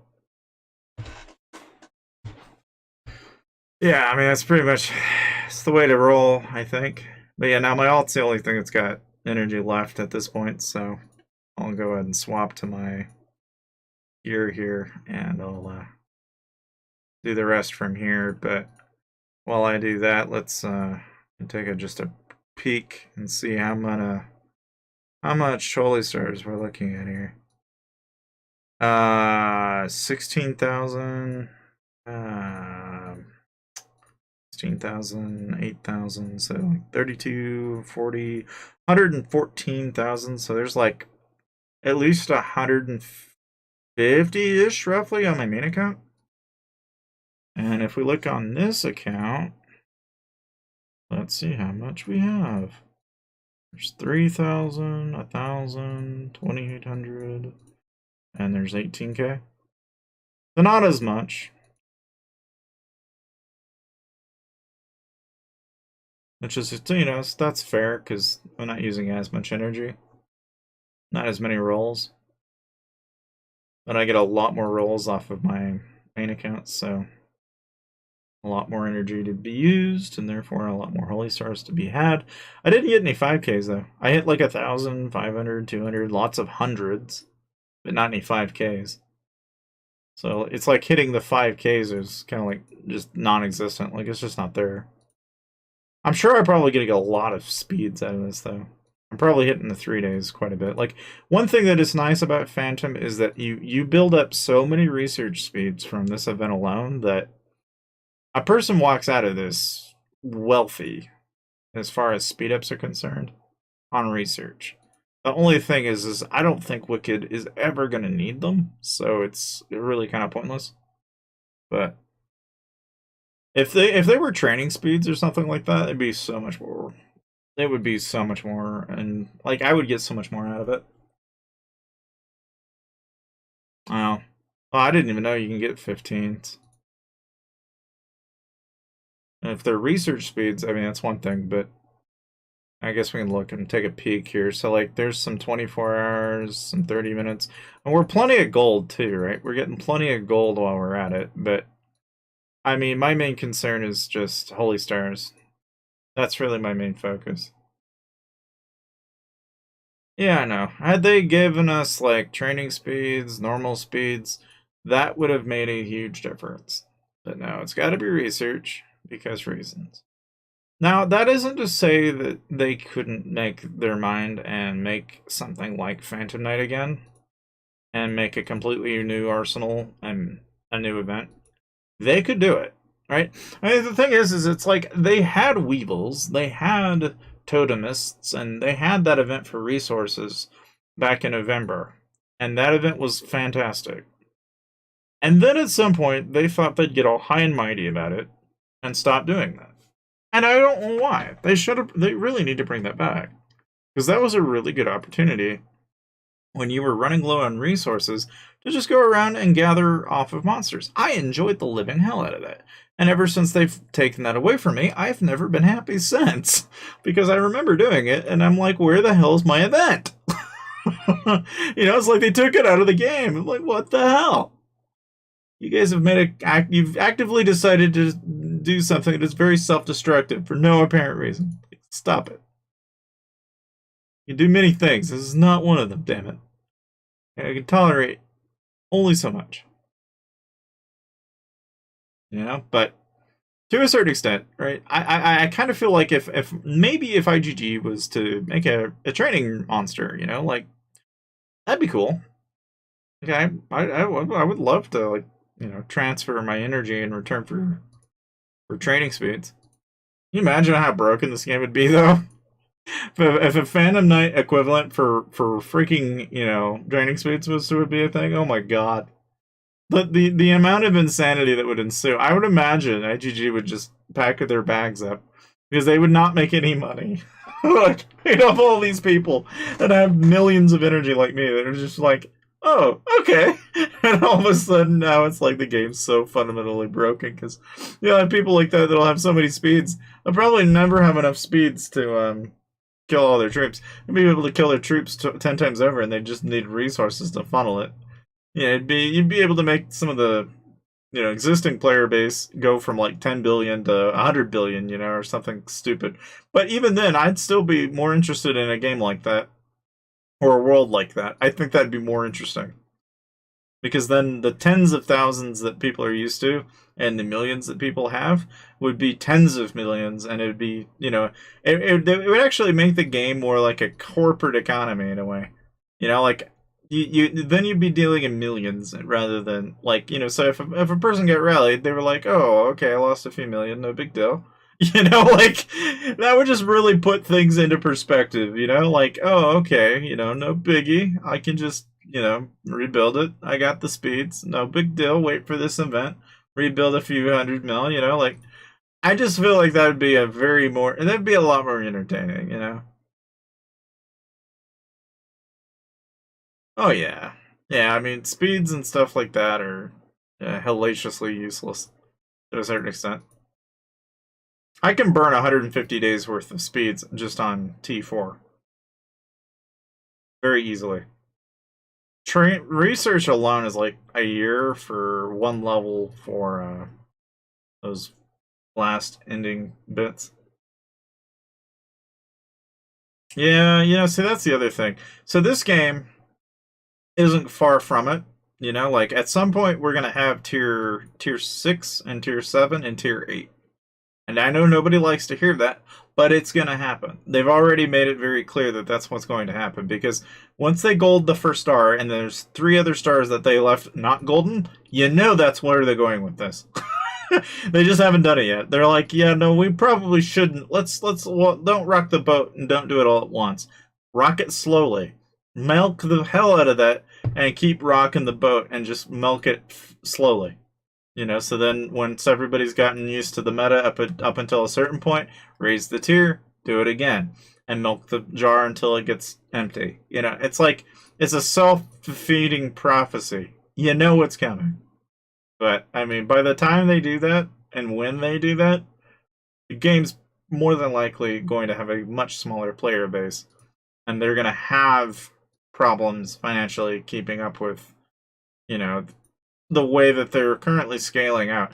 Which is the problem that I see as well, is like they continuously continue making kingdoms with no way to fill the older ones. So then you just have more and more kingdoms filling up more and more dead space. Just really not doing them any justice at all. Sure, yeah, we can join Discord. I don't mind. As long as you don't mind. Because God forbid. You know, if you're not prepared for Discord and the antics that follow. Alrighty, let me figure. Okay. Ayo. I don't know if I can hear you or if you can hear me, but God forbid. Hello. Yes, I can hear you. Chat more than likely will not hear you, though. Which is probably a good thing, because I don't know if I really don't know who the hell's going to show up in this Discord call, but in case somebody does. Yeah, well, yeah, or Gabe, or yeah, it's like some unsanitary things may get said, and I don't know why. I don't know. That may make a very bad day for me. I'm not really sure what would come of that, but I don't know if that's a good thing. No, I didn't. Let me go back up. I can scroll up. Okay, so apparently DoorDash, who Safeway uses sometimes for extra deliveries, was selling alcohol to minors, so now we can't deliver alcohol on that. Oh. Well, that's actually funny, because how do they not know? You show up to a place and you go, all right, I have the beer and the, or whatever liquor it is, right? Oh, you just left it by the doorstep. Well, yeah, I could see that. Yeah, yeah, I can see. Yeah, yeah. I mean, that's I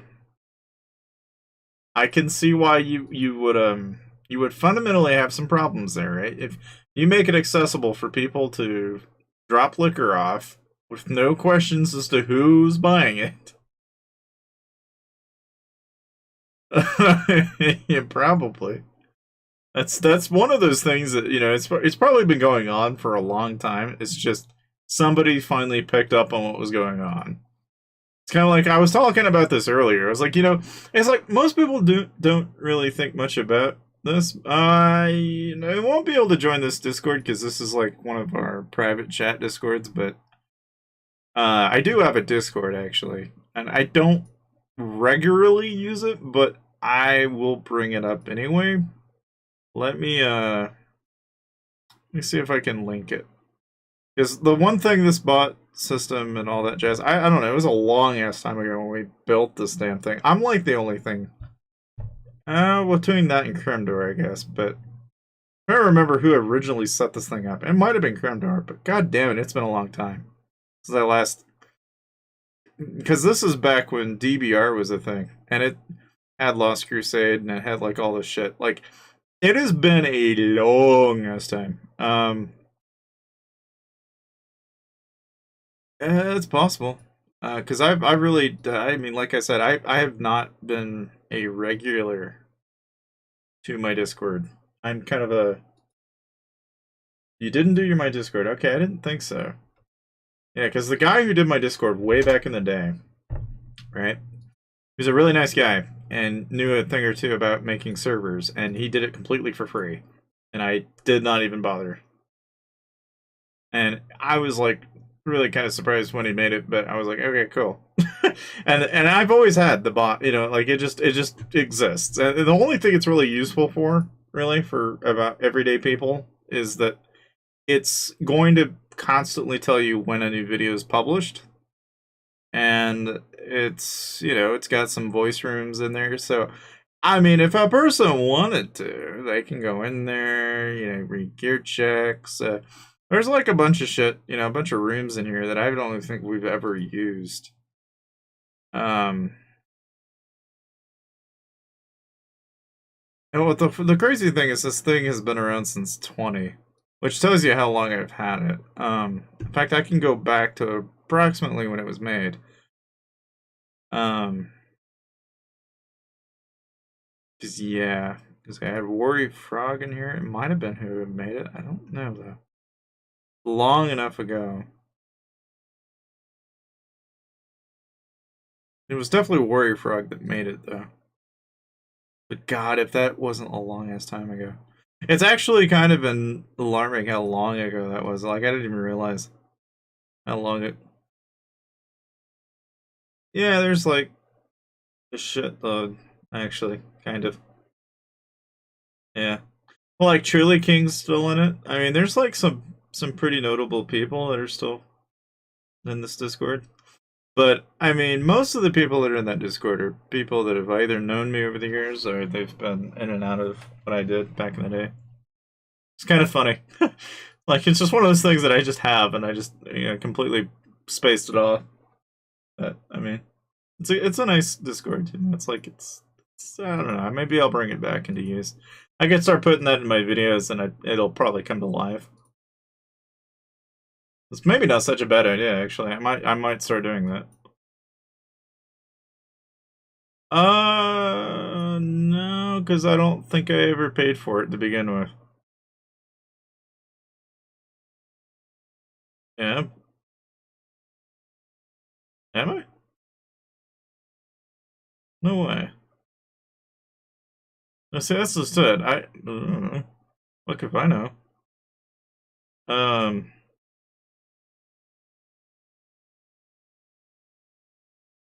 But see, this is the thing. This was. I had this thing in May 16th of 2020. I don't even know if Me 6 is. If I'm paying for it or not, I have no idea.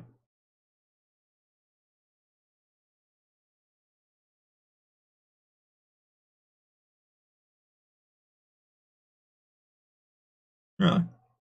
Hmm. Well, I don't know. That's just, it's just one of those things. One of the many things that I'm like, clearly I have no idea. That said, though, let's take a look and see what the loot is. All right, have a good one. Have a good one, C-Rail. C-Rail. I wanted to say C-Rail. I'm like, what am I saying? Like, I'm trying to like not like slur anything because granted I haven't drank that much, but oh.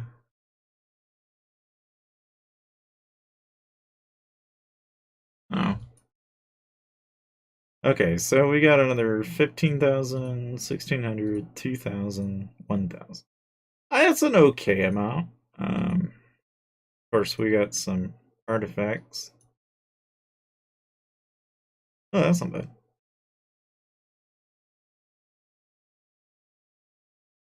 Yeah. Yeah. Have a good one, Valentine. Have a good one. I'll have to remember that because I'm gonna butcher it every time. I'd be better off just saying Valentine. Okay. All right. There's like maybe tiny percent. That's probably gonna give me a little bit more. Yeah, there we go. That's more like 2%. There we go. A little bit more. A little bit more. Another upgrade, another 3 or 4%. You know, like little steps, man. Little steps. Okay. Well, all that considered. Hmm? No, I think I rage quit when I hit the last boss. I couldn't beat the boss. It fucking pissed me off that much. Like it got to the point where I was like, I am not micromanaging the boss. I have beaten the game. I'm done. I am not going to. I was like, that is that. I am done. But I'll be honest. Elden Ring, coming back to Elden Ring might be an interesting thing to try for a change because that was a fun game to play. So I've got 62,000 holy stars. Okay, so what about my main account? That's the next question. That's a good question. I don't know. either. I don't know, we gotta host a server for Elden Ring or not to be able to play the co-op mod, but it'd be kind of interesting to say the least. Oh, cool! I got a meteor watch my main. Neat. Hmm.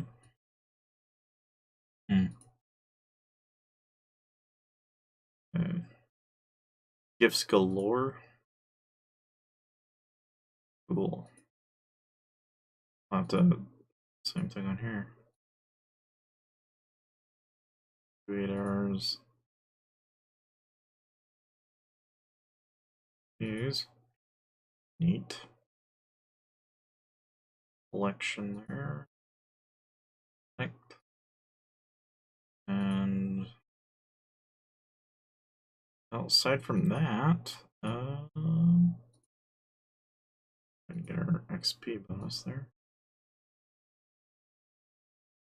Okay, that's good. Looks like I got another chest. Right. Grab that, grab that, grab that. Sure. Alright, so what does that leave me with? Okay, I'm doing good on resources, that's good. Good there.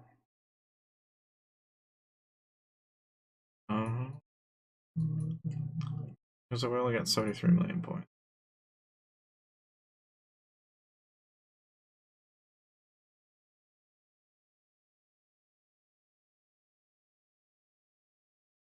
Alright, so at this point, I guess I could probably go park Mickey either by the fort again, or I can go and park him by base.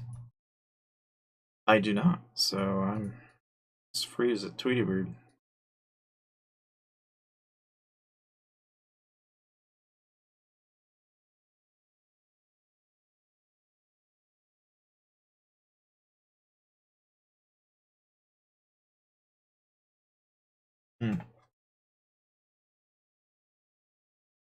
Okay.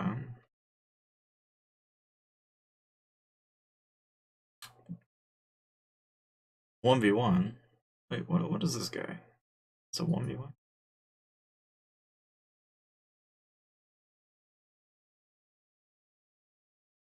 No. Can't say I blame you. I'm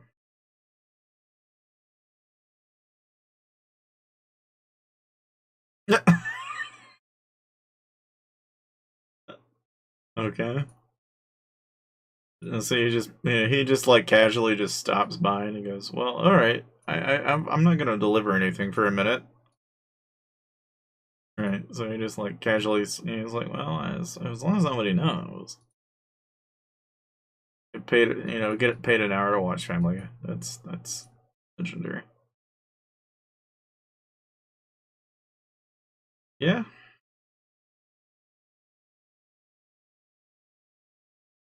Yeah, I mean, I can kind of see why, Yeah.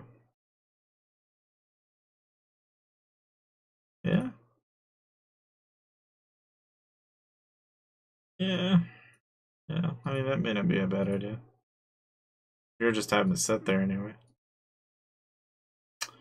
Alright, so looks like the alt's good. Main's sitting in gear. At this point, pretty much now, it's just a waiting game. Because at this point, we're just holding base. And in this game, it's like, I guess to kind of simplify it for you, and probably anybody else that's watching this and that doesn't know the game, it's basically you get a set number of troops. In this case, with all the upgrades that I've got, you can have up to 4 million in a single base. Normally, when somebody rallies, they can only send 2.375, or 2,375,000 troops. With upgrades, they can get to 4 mil as well. And then the idea in the game is really you've got 3 unit types. You have range, you have cavalry, and you have infantry.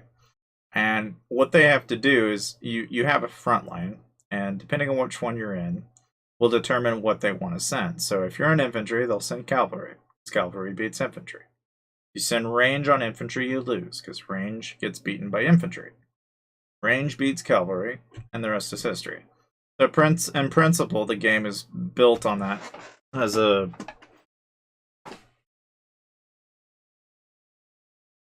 Yeah, pretty much. I mean, it's a very rock paper scissors concept, right? But what confuses a lot of people is that then they add stats to it. So now it's rock paper scissors, but okay, you will do X amount of damage and have X amount of HP with said paper or said rock or said scissor. And if say your scissors are doing 1,000% attack, well, it can kill 1,000% more than it normally could. Which means that, now if you put somebody up against somebody else that has the same pair of scissors, the same everything, except that one difference, the guy with 1,000% will normally win. So the game becomes a bit frustrating because that fundamental element is only going to be dictated by the guy who obviously spends more. Right? So the guy who has more money or more time invested in the game is going to have a better advantage than you do.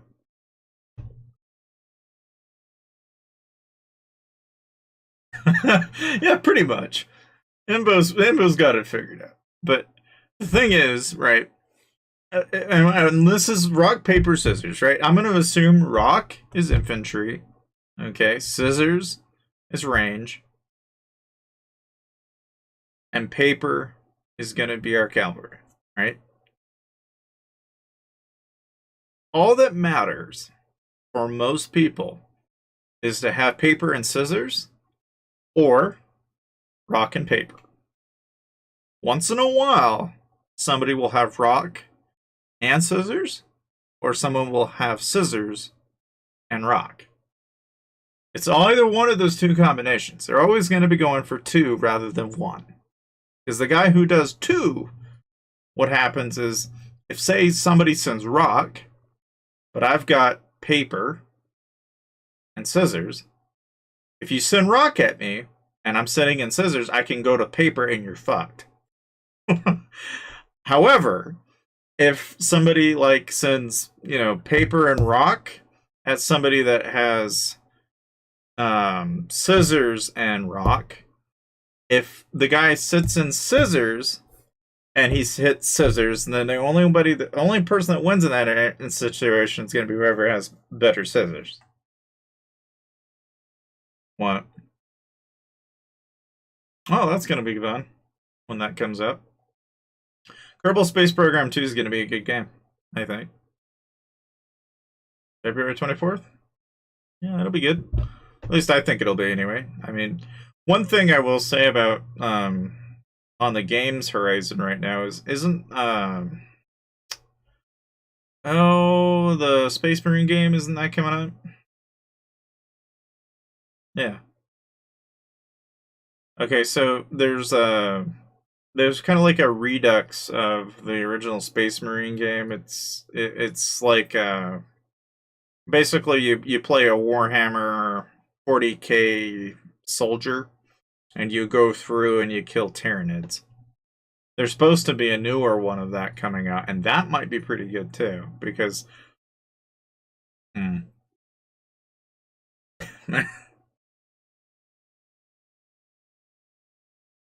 yeah. Okay. Multiplayer Kerbal would be interesting. The game's pretty cool as it is without, I've always found it enjoyable shooting rockets into space or making an aircraft. I could travel Mach 1 and then slightly Mach 2.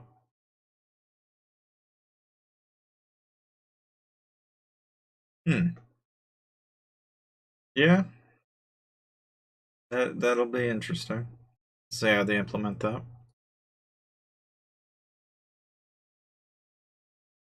Hmm.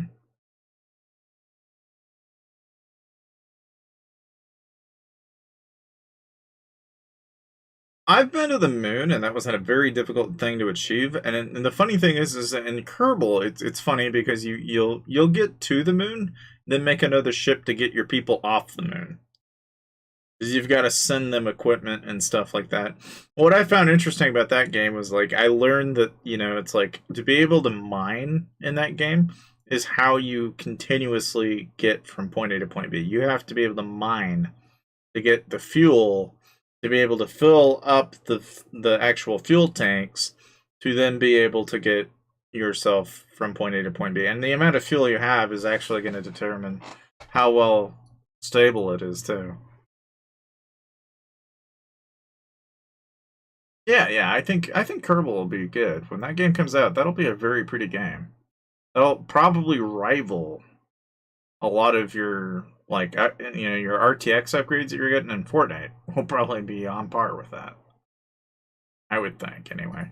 And I'm sure they're probably going to invest a fair amount of time making sure that they don't have any bugs, but Starfield?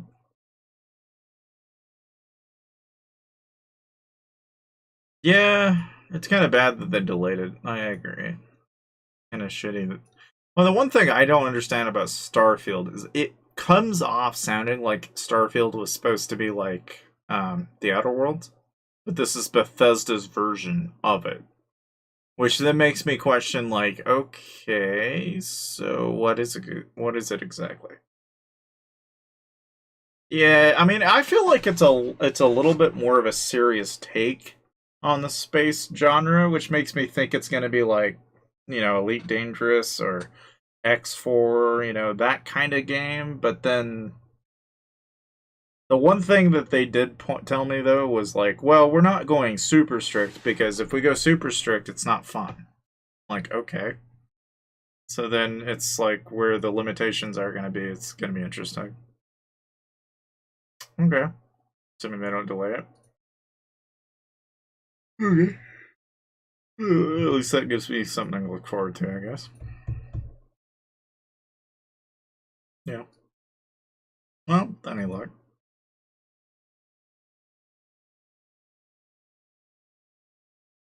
Right. I kind of feel like the spaceship design will be about the same as what you would expect from a game like Space Engineers. I think you'll be able to modularly change out parts and pieces and colors and skins and stuff like that.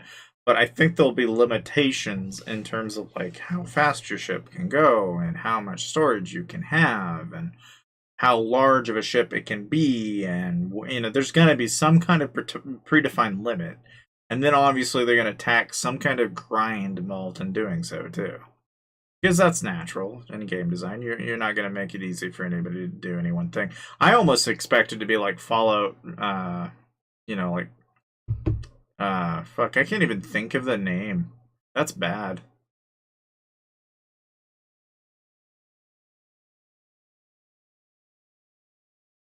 Well, it definitely won't be like No Man's Sky because they've made it very clear that at least for Starfield in particular, the only thing that they did make clear to at least to me anyway with Starfield is that they have already kind of determined that there's going to be a kind of not necessarily a limitless number of planets, but there's going to be enough planets that you're going to feel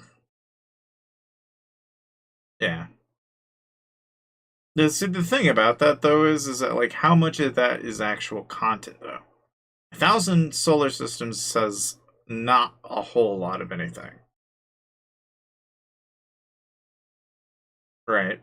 But if you think about it, though, it's like how much modular, it's like how modular are we talking here? If you know them well enough to know how they built Fallout, is it 5 different planets with 5 different sets of assets designed in such a certain way to be a little different every time? Or are they 5 unique planets 5,000 times? It's like, are we talking, same assets, different planets, different environments, 5,000 different, rotations?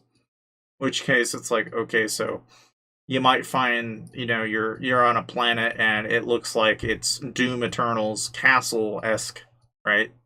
And you're on a volcano planet in one instance, but then you find a water world with the Doom Eternal, castle armor kind of shit, and vice versa. You know, Wow. That is crazy. That's kind of that's an interesting decision. I'm assuming it's because of the exclusivity. Okay, so because Xbox has been bought out by Microsoft, and Microsoft owns Xbox and ZeniMax, but they can deny PlayStation. That's interesting. Yeah, but you can kind of see where PlayStation is finding themselves in a already competitive market, right? In the first couple of years, it was like, yeah, okay, PS5 or Xbox. What was the selling point for PlayStation for the longest time? Free. Free to play. You can get on, you don't have to pay to play. You can just hop on once you own the console. They got rid of that. After a certain point, it's like PlayStation lost everything that made it into what it was.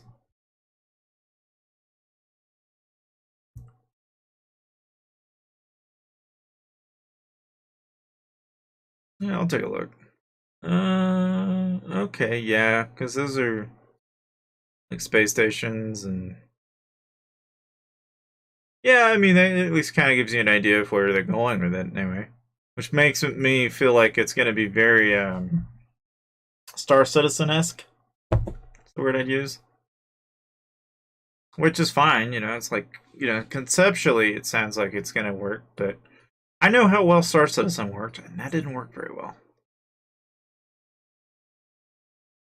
I will say, though, that you know, Bruce got me interested in wanting to play Star Citizen again just because he's like, oh yeah, we do space drug running. Like, what? Oh yeah, we run drugs from one solar system to another. Are you fucking kidding me? It's like, what? But that, you know, it's kind of like the same thing with GTA. You know, it's like, why do you play GTA roleplay? Well, so I can run drugs from one city to the next. What? Why else? The whole entire point. You know, it's like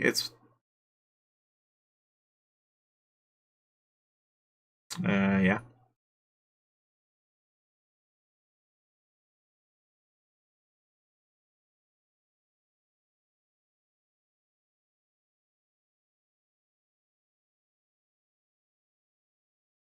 Yeah, I mean, you know, Imbo. The funny thing is I'm not much different. It's funny because people look at my account and they assume that I can't be solid, but I could be solid. It's just most people don't know that. It's the illusion that matters. This spaceship's pretty cool. Yeah. No, I'm just. It's just this in this game. It's like a lot of people get very what's the word for it? Antsy. That's the word I'd use. There's a little bit of anxiety involved because you know that if you get into what is called fury, which is effectively anytime you do something that involves you having to do something militarily, like reinforcing, attacking, anything that triggers fury is a death sentence in this game because for 15 minutes you can't shield, which means you can't get, you know, really.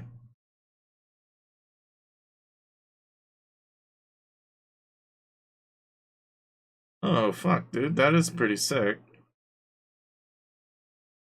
It's like part skull, part helmet, part fucking something.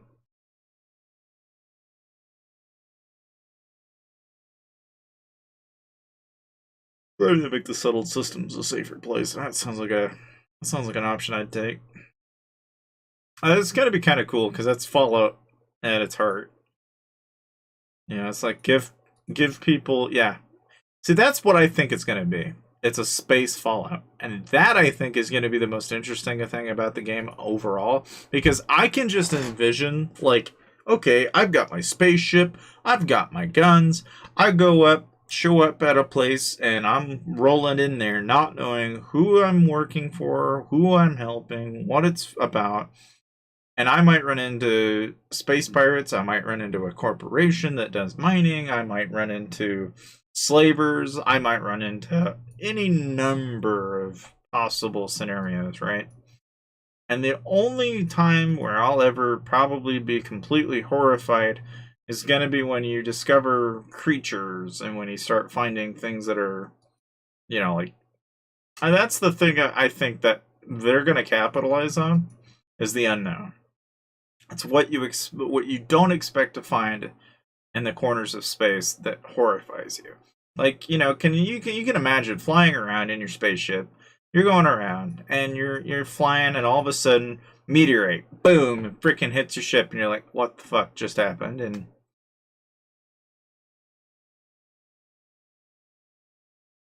well, having colonists run a planet and stuff like that makes it more. It's more like Fallout's. What's that? What's that mechanic they had in that goddamn the camp system? Yeah, that sounds very similar to the camp system. Which I doubt it, but conceptually, if it's anything like the other game, it's not going to be very fleshed out because it's the problem in that system. I think is it gives too much freedom to a player. You don't want that much freedom because you allow a player to do that, and you just get all sorts of weird shit that'll occur. I'm not really sure what's going on here, but man, it looks like this guy's having a one-on-one with Game Over right now. And I'm not sure why. Yeah, have a good one, Embo. Thanks for dropping by. Have a happy new year. I'll keep an eye out for anything horrible. I'm hoping I don't have to pull a rally while everybody's in the fort, but there's a good chance that if I get somebody spooky enough, I may have to. And the only concern I have is everybody, including yourself, will probably won't be awake. So when it happens, I'll be the only one that goes, by the way, and I'll have to wake for, Kremdor, which I don't know. Last time I tried to wake him, he didn't wake up, so I'm hoping it doesn't come to that. But all right, okay. Well, hopefully you're sticking around, Kremdor. I'm hoping because there is a part of me that is a little bit terrified of that outcome. But so far, we've been able to sit on the base, which, for context, it's holding base in this game gives you like 1,000,000 or so points every like 10 to 20 minutes. So you'll ring them, okay. But basically, in this game, if you can hold base, that gives you the most amount of points. And in this game, it's like holding all the forts and holding base gives you the most amount of points. But obviously, every guild or every individual player can hold bases and forts in the game. And so then it becomes kind of a quasi, I guess.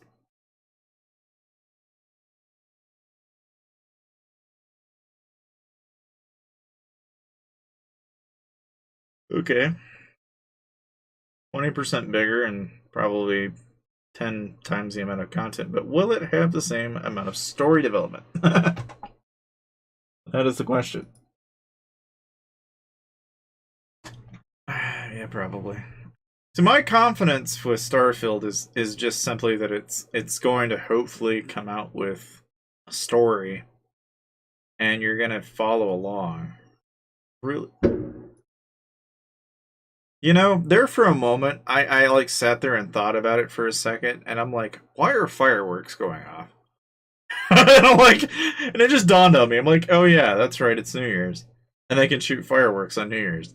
But I was like, what is that noise? I was all confused there for a minute. Like, what the hell? It's one thing that my animals absolutely hate with a fucking passion. Do not like scary noises. Not good for their heart to have anything loud explode, I'd imagine. But oh dear. Oh dear, oh dear. And there's probably gonna be a lot of this back and forth between these two, because right now it looks like Game Over and IV are just gonna go back to back. He wanted me to 1v1 him, which I'm not gonna play that game. You got 225 stars and you've got mythic gear. What the fuck do you take me for? I'm no fool. I know what that will get me. I am no stupid idiot to be trifled with. I will not play that game. You know, now had I be on par gear, on par, you know, T5, then maybe, but not even I feel that ballsy. It's just not the way you play this game. One does not do that and get away with it. I will go without saying though. Outer Worlds 2? What? They're making another one?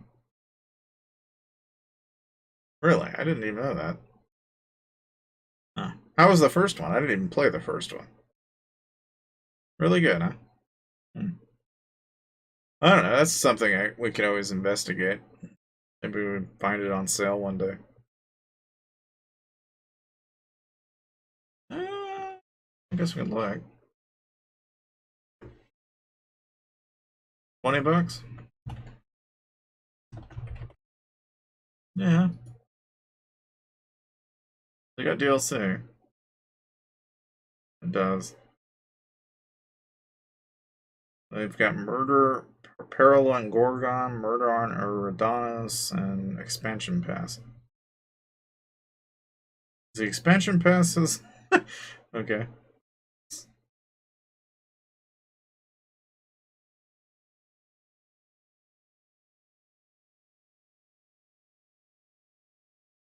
Trying to decipher whether this is a good idea or not. It looks like a fleshed out game though.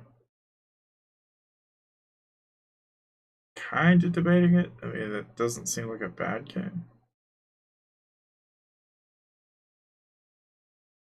Yeah.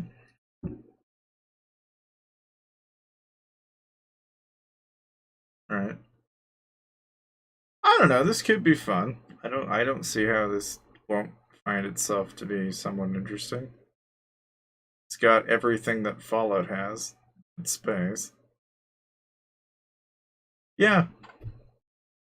I mean, if I play it, I might even stream it, to be honest. It's the type of game that, you know, it's like, be kind of interesting. Well, I don't know. I've bought things for less money, so for 20 bucks, I'll go ahead and grab it.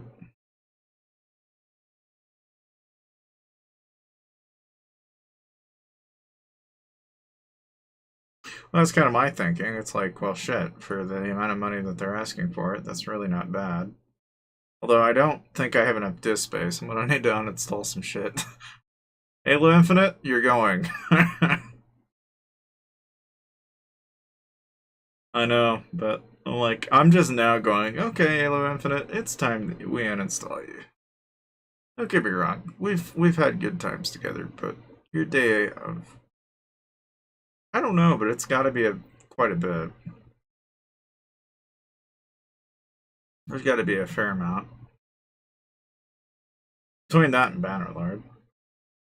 But I just got to playing Bannerlord again, and I don't regret doing that. Like Bannerlord was pretty fun. Yeah.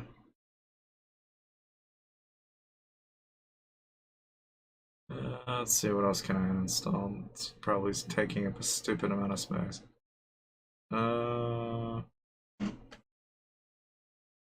Probably get rid of Warhammer and Warhammer 2, because those are both pretty large ass games. I don't have it on me at the moment. I mean, it's not that I can't use Space Sniffer, it's just there's not any sense in doing it when I know what's taking up the space. I don't know. Do I uninstall Darktide? Yeah, probably uninstall it because I'll come back to playing it at some point, but it's just not going to happen right now. And that game is pretty cool. It's basically fucking Left 4 Dead, but it's Warhammer. And it's pretty cool. Like, it's visually entertaining. Like, it's got guns and everything. It's not bad. You even got swords, and you've got chain swords and shit like that. You've got laser pistols, the whole shebang. Everything Warhammer. Not a bad game by any amount. No stretch of the imagination there. The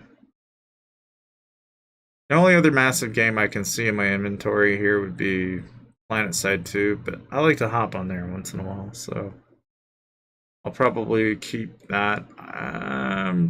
Been playing Crusader Kings, so I maybe leave that on there. So that's probably about all the space I think I can make. Given everything I've just said, I'll probably.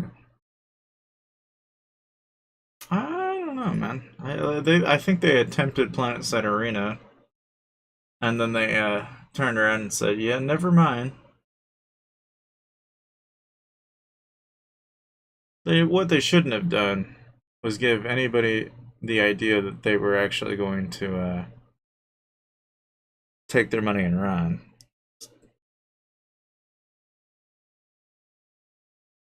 Huh.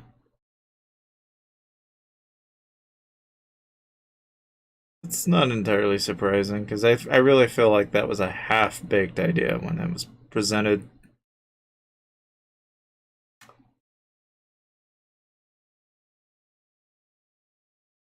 Yeah. All right. Well, I freed up like 180 gigs, so it's better than nothing, I guess.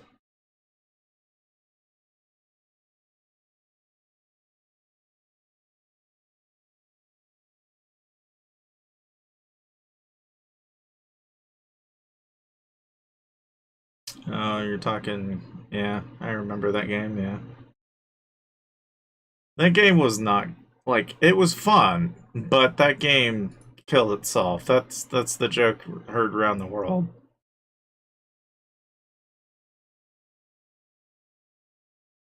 I'm like not even kidding when I say this. I'm killing my own computer trying to download this. I am probably this is a really bad idea. Let me pause. I cannot download the Outer Worlds at 20 to 30 megabits a second without crashing the stream and my computer at the same time, so we're gonna have to wait on that. There's not enough computer for me to be able to do all of this at once. It's running two emulators, a stream, my YouTube stream, and Discord, and a recording at the same time is a little much. A little. A little too much. Which is reasonable. Yeah.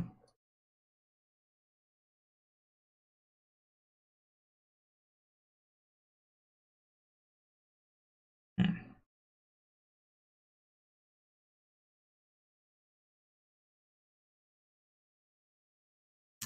Well, that said, I guess I could probably hop on the Outer Worlds probably tomorrow. Give it a go and see what it's like. In the meantime, yeah, fuck, I don't know. Oh, we've been streaming for like the last few hours. Um, I don't know if maybe I'm gonna hop on Worthy's stream for a second. See if it's still going. I know mine is, but Worthy's ended like in 3 hours.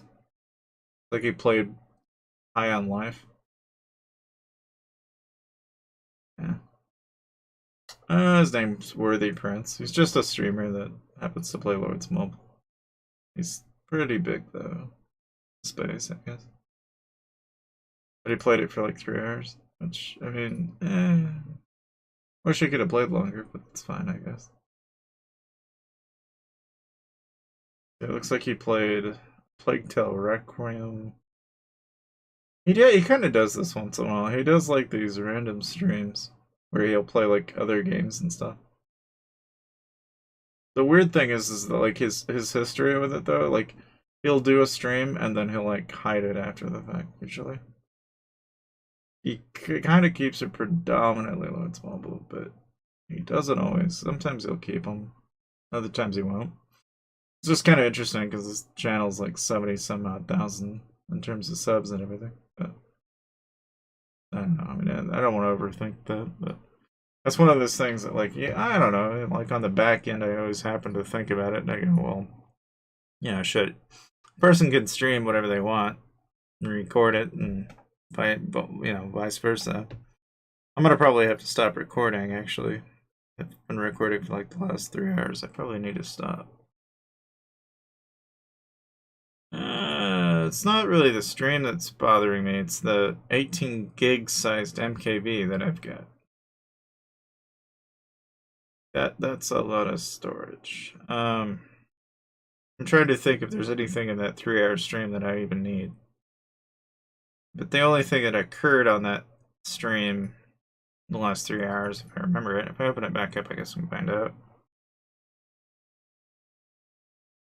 Go back and look. What exactly did I cover in this? Oh, just that's like the only thing though. I was getting my speeds and stuff, and then Phantom. I might hang it on. What?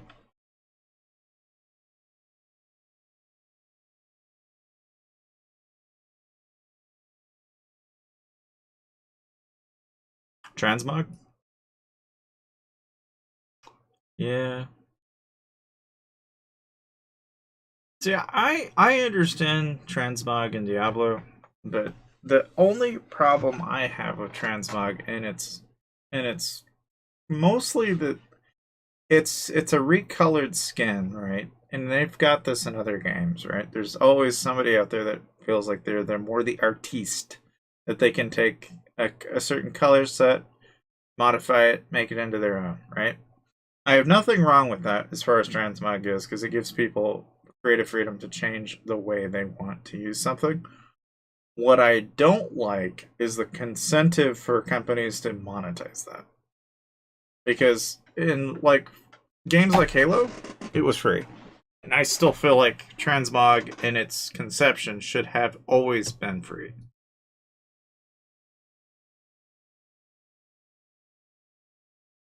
Yeah, and Diablo is one of the few games where I don't know if transmog really belongs there either. I agree. Because I think, at least in the case of Diablo, I feel like armor was more lore ridden. But after a certain point, I also understand the transmog from the people that are wanting to fuck with it. You know, it's like, you know,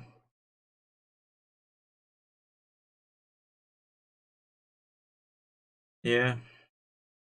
Well, this is the other problem is that the object in question loses value. Like it becomes whatever someone makes it to be. Which makes it very convenient. You know, you can do things with transmog you shouldn't be able to do. Like you can make your gear all black, make your gear all white, you can do all sorts of things. Like you can even, in some cases, like on World of Warcraft in particular, you can take a completely different set of gear, and with the right transmogs, you can actually get what is considered to be more rare, more valuable because it's harder to obtain. And that's a pretty significant deal in their game because in World of Warcraft, that can be the difference between somebody that, oh, well, he played in this event and he won that, he was in the top 100 or whatever for this, to obtain that, and vice versa. It's like, it's always a show of, oh, look at me, I'm better than you, but it's a constant. Diablo 3 was interesting. I didn't hate it, but I feel like its play on how the game should be versus how Diablo 2 was done. They definitely dropped the ball in a few places. You could really see that. Well, let's just say you could really tell where they dropped the ball. Like they put more focus in one area than they should have. They put too much energy in one area. I think they lost a lot of their core mechanics, and that's what really threw people off. Between that and the new mechanics that probably didn't need to be there. And I don't know. I mean, it always makes you wonder, like, what did they do in the middle of all that? I always like to think, in terms of like the developer, like I'm sure that every time you make a game, you're never really fully going to know. This is one of the consequences, I think. I don't know. I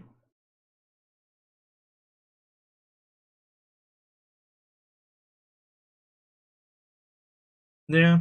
I remember when they would do midnight releases for games, and I think the only time where I ever, as a kid, I was like, oh yeah, we need to go grab, fucking Halo 3 ODST at midnight. And I got that game. And that wasn't bad for a game. I still remember, I think even after all these years, I still remember the music that starts in the very beginning when you go into the city. And it's like the intro theme to the whole series of ODST. That was like some of the best music, but that was all back when Marty was making music for Halo. I still think it's a crime that they sued Marty over that, because they sued Marty for claiming they owned the music, and it's like, well, he does, in my opinion. But wait, so what now?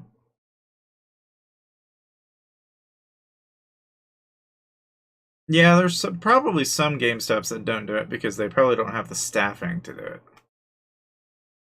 That's the only explanation that would make sense to me. Otherwise, if and when they can do it, they probably try because that's revenue for them. Um, you probably, if you're in the know, you go in there and ask. Yeah, it's one of those things that you either know or you don't. So if you don't walk in there and regularly go to the same GameStop every day, they probably more than likely don't. I don't know. It's like back in the day when you shopped at the same place over and over, there was kind of like a loyalty program for GameStop, and you could actually get into their loyalty program.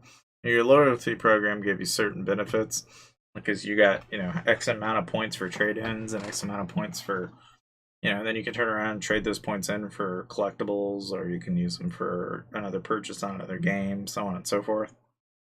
And I always remember being this vindictive kid that I traded in my Fallout 3, my Modern Warfare 2, and I think like half a dozen PS2 games so that I could buy a new copy of Fallout 4.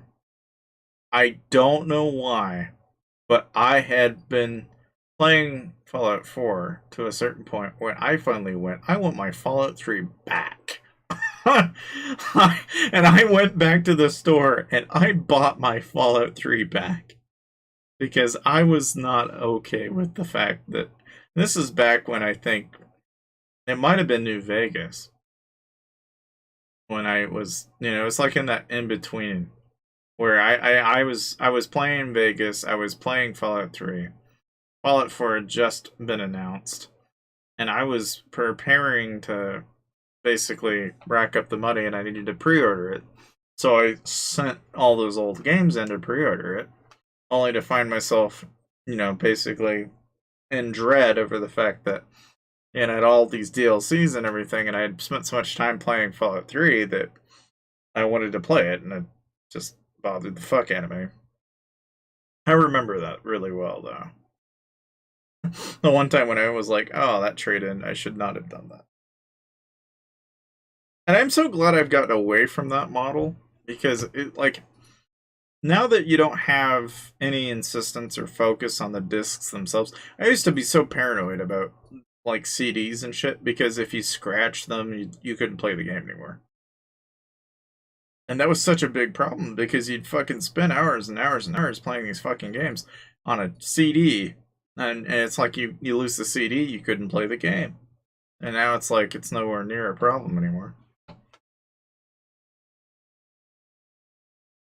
No, I did not know about that. I did not know Payday 3 was going to be a thing. It's an interesting concept. I don't know what the Payday 3, honestly, that'd be almost kind of like if they announced Half-Life 4 or something. It's like, I didn't know they announced that. It's like, oh, I thought Half-Life 3 was Alex, but I know, you're like, what? Yeah, I know. There's like Half-Life 2 and Half-Life 3. I still think Alex is more like a Half-Life 3, though. But I know.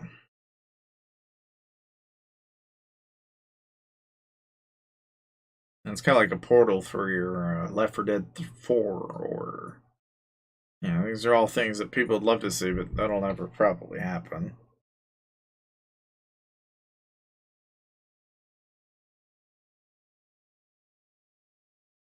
Yeah, Gordon. Yeah.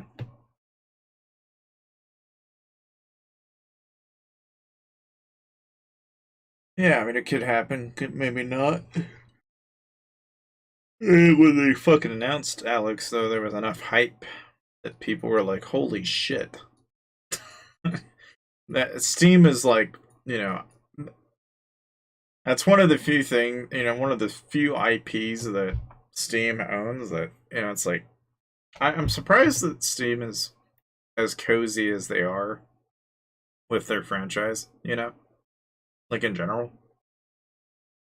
because they've got all these franchises under their belt and they have all these games, but now they've become more of a storefront over the years that they don't actually own any of their games. And the storefront has outlived the games that they even created. Which is kind of crazy. Like they don't really focus in on the content of their games anymore. It's just no longer their intentional avenue, I guess.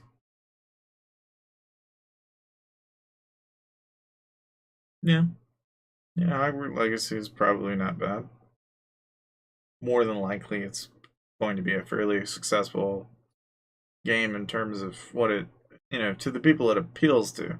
What I'm disappointed with it already though is that like I already understand that it's going to be limited in scope because it's only going to be able to do so much within the confines of whatever the universe of that area will allow. I just imagine it being a giant castle and maybe some dungeons and not a whole lot more.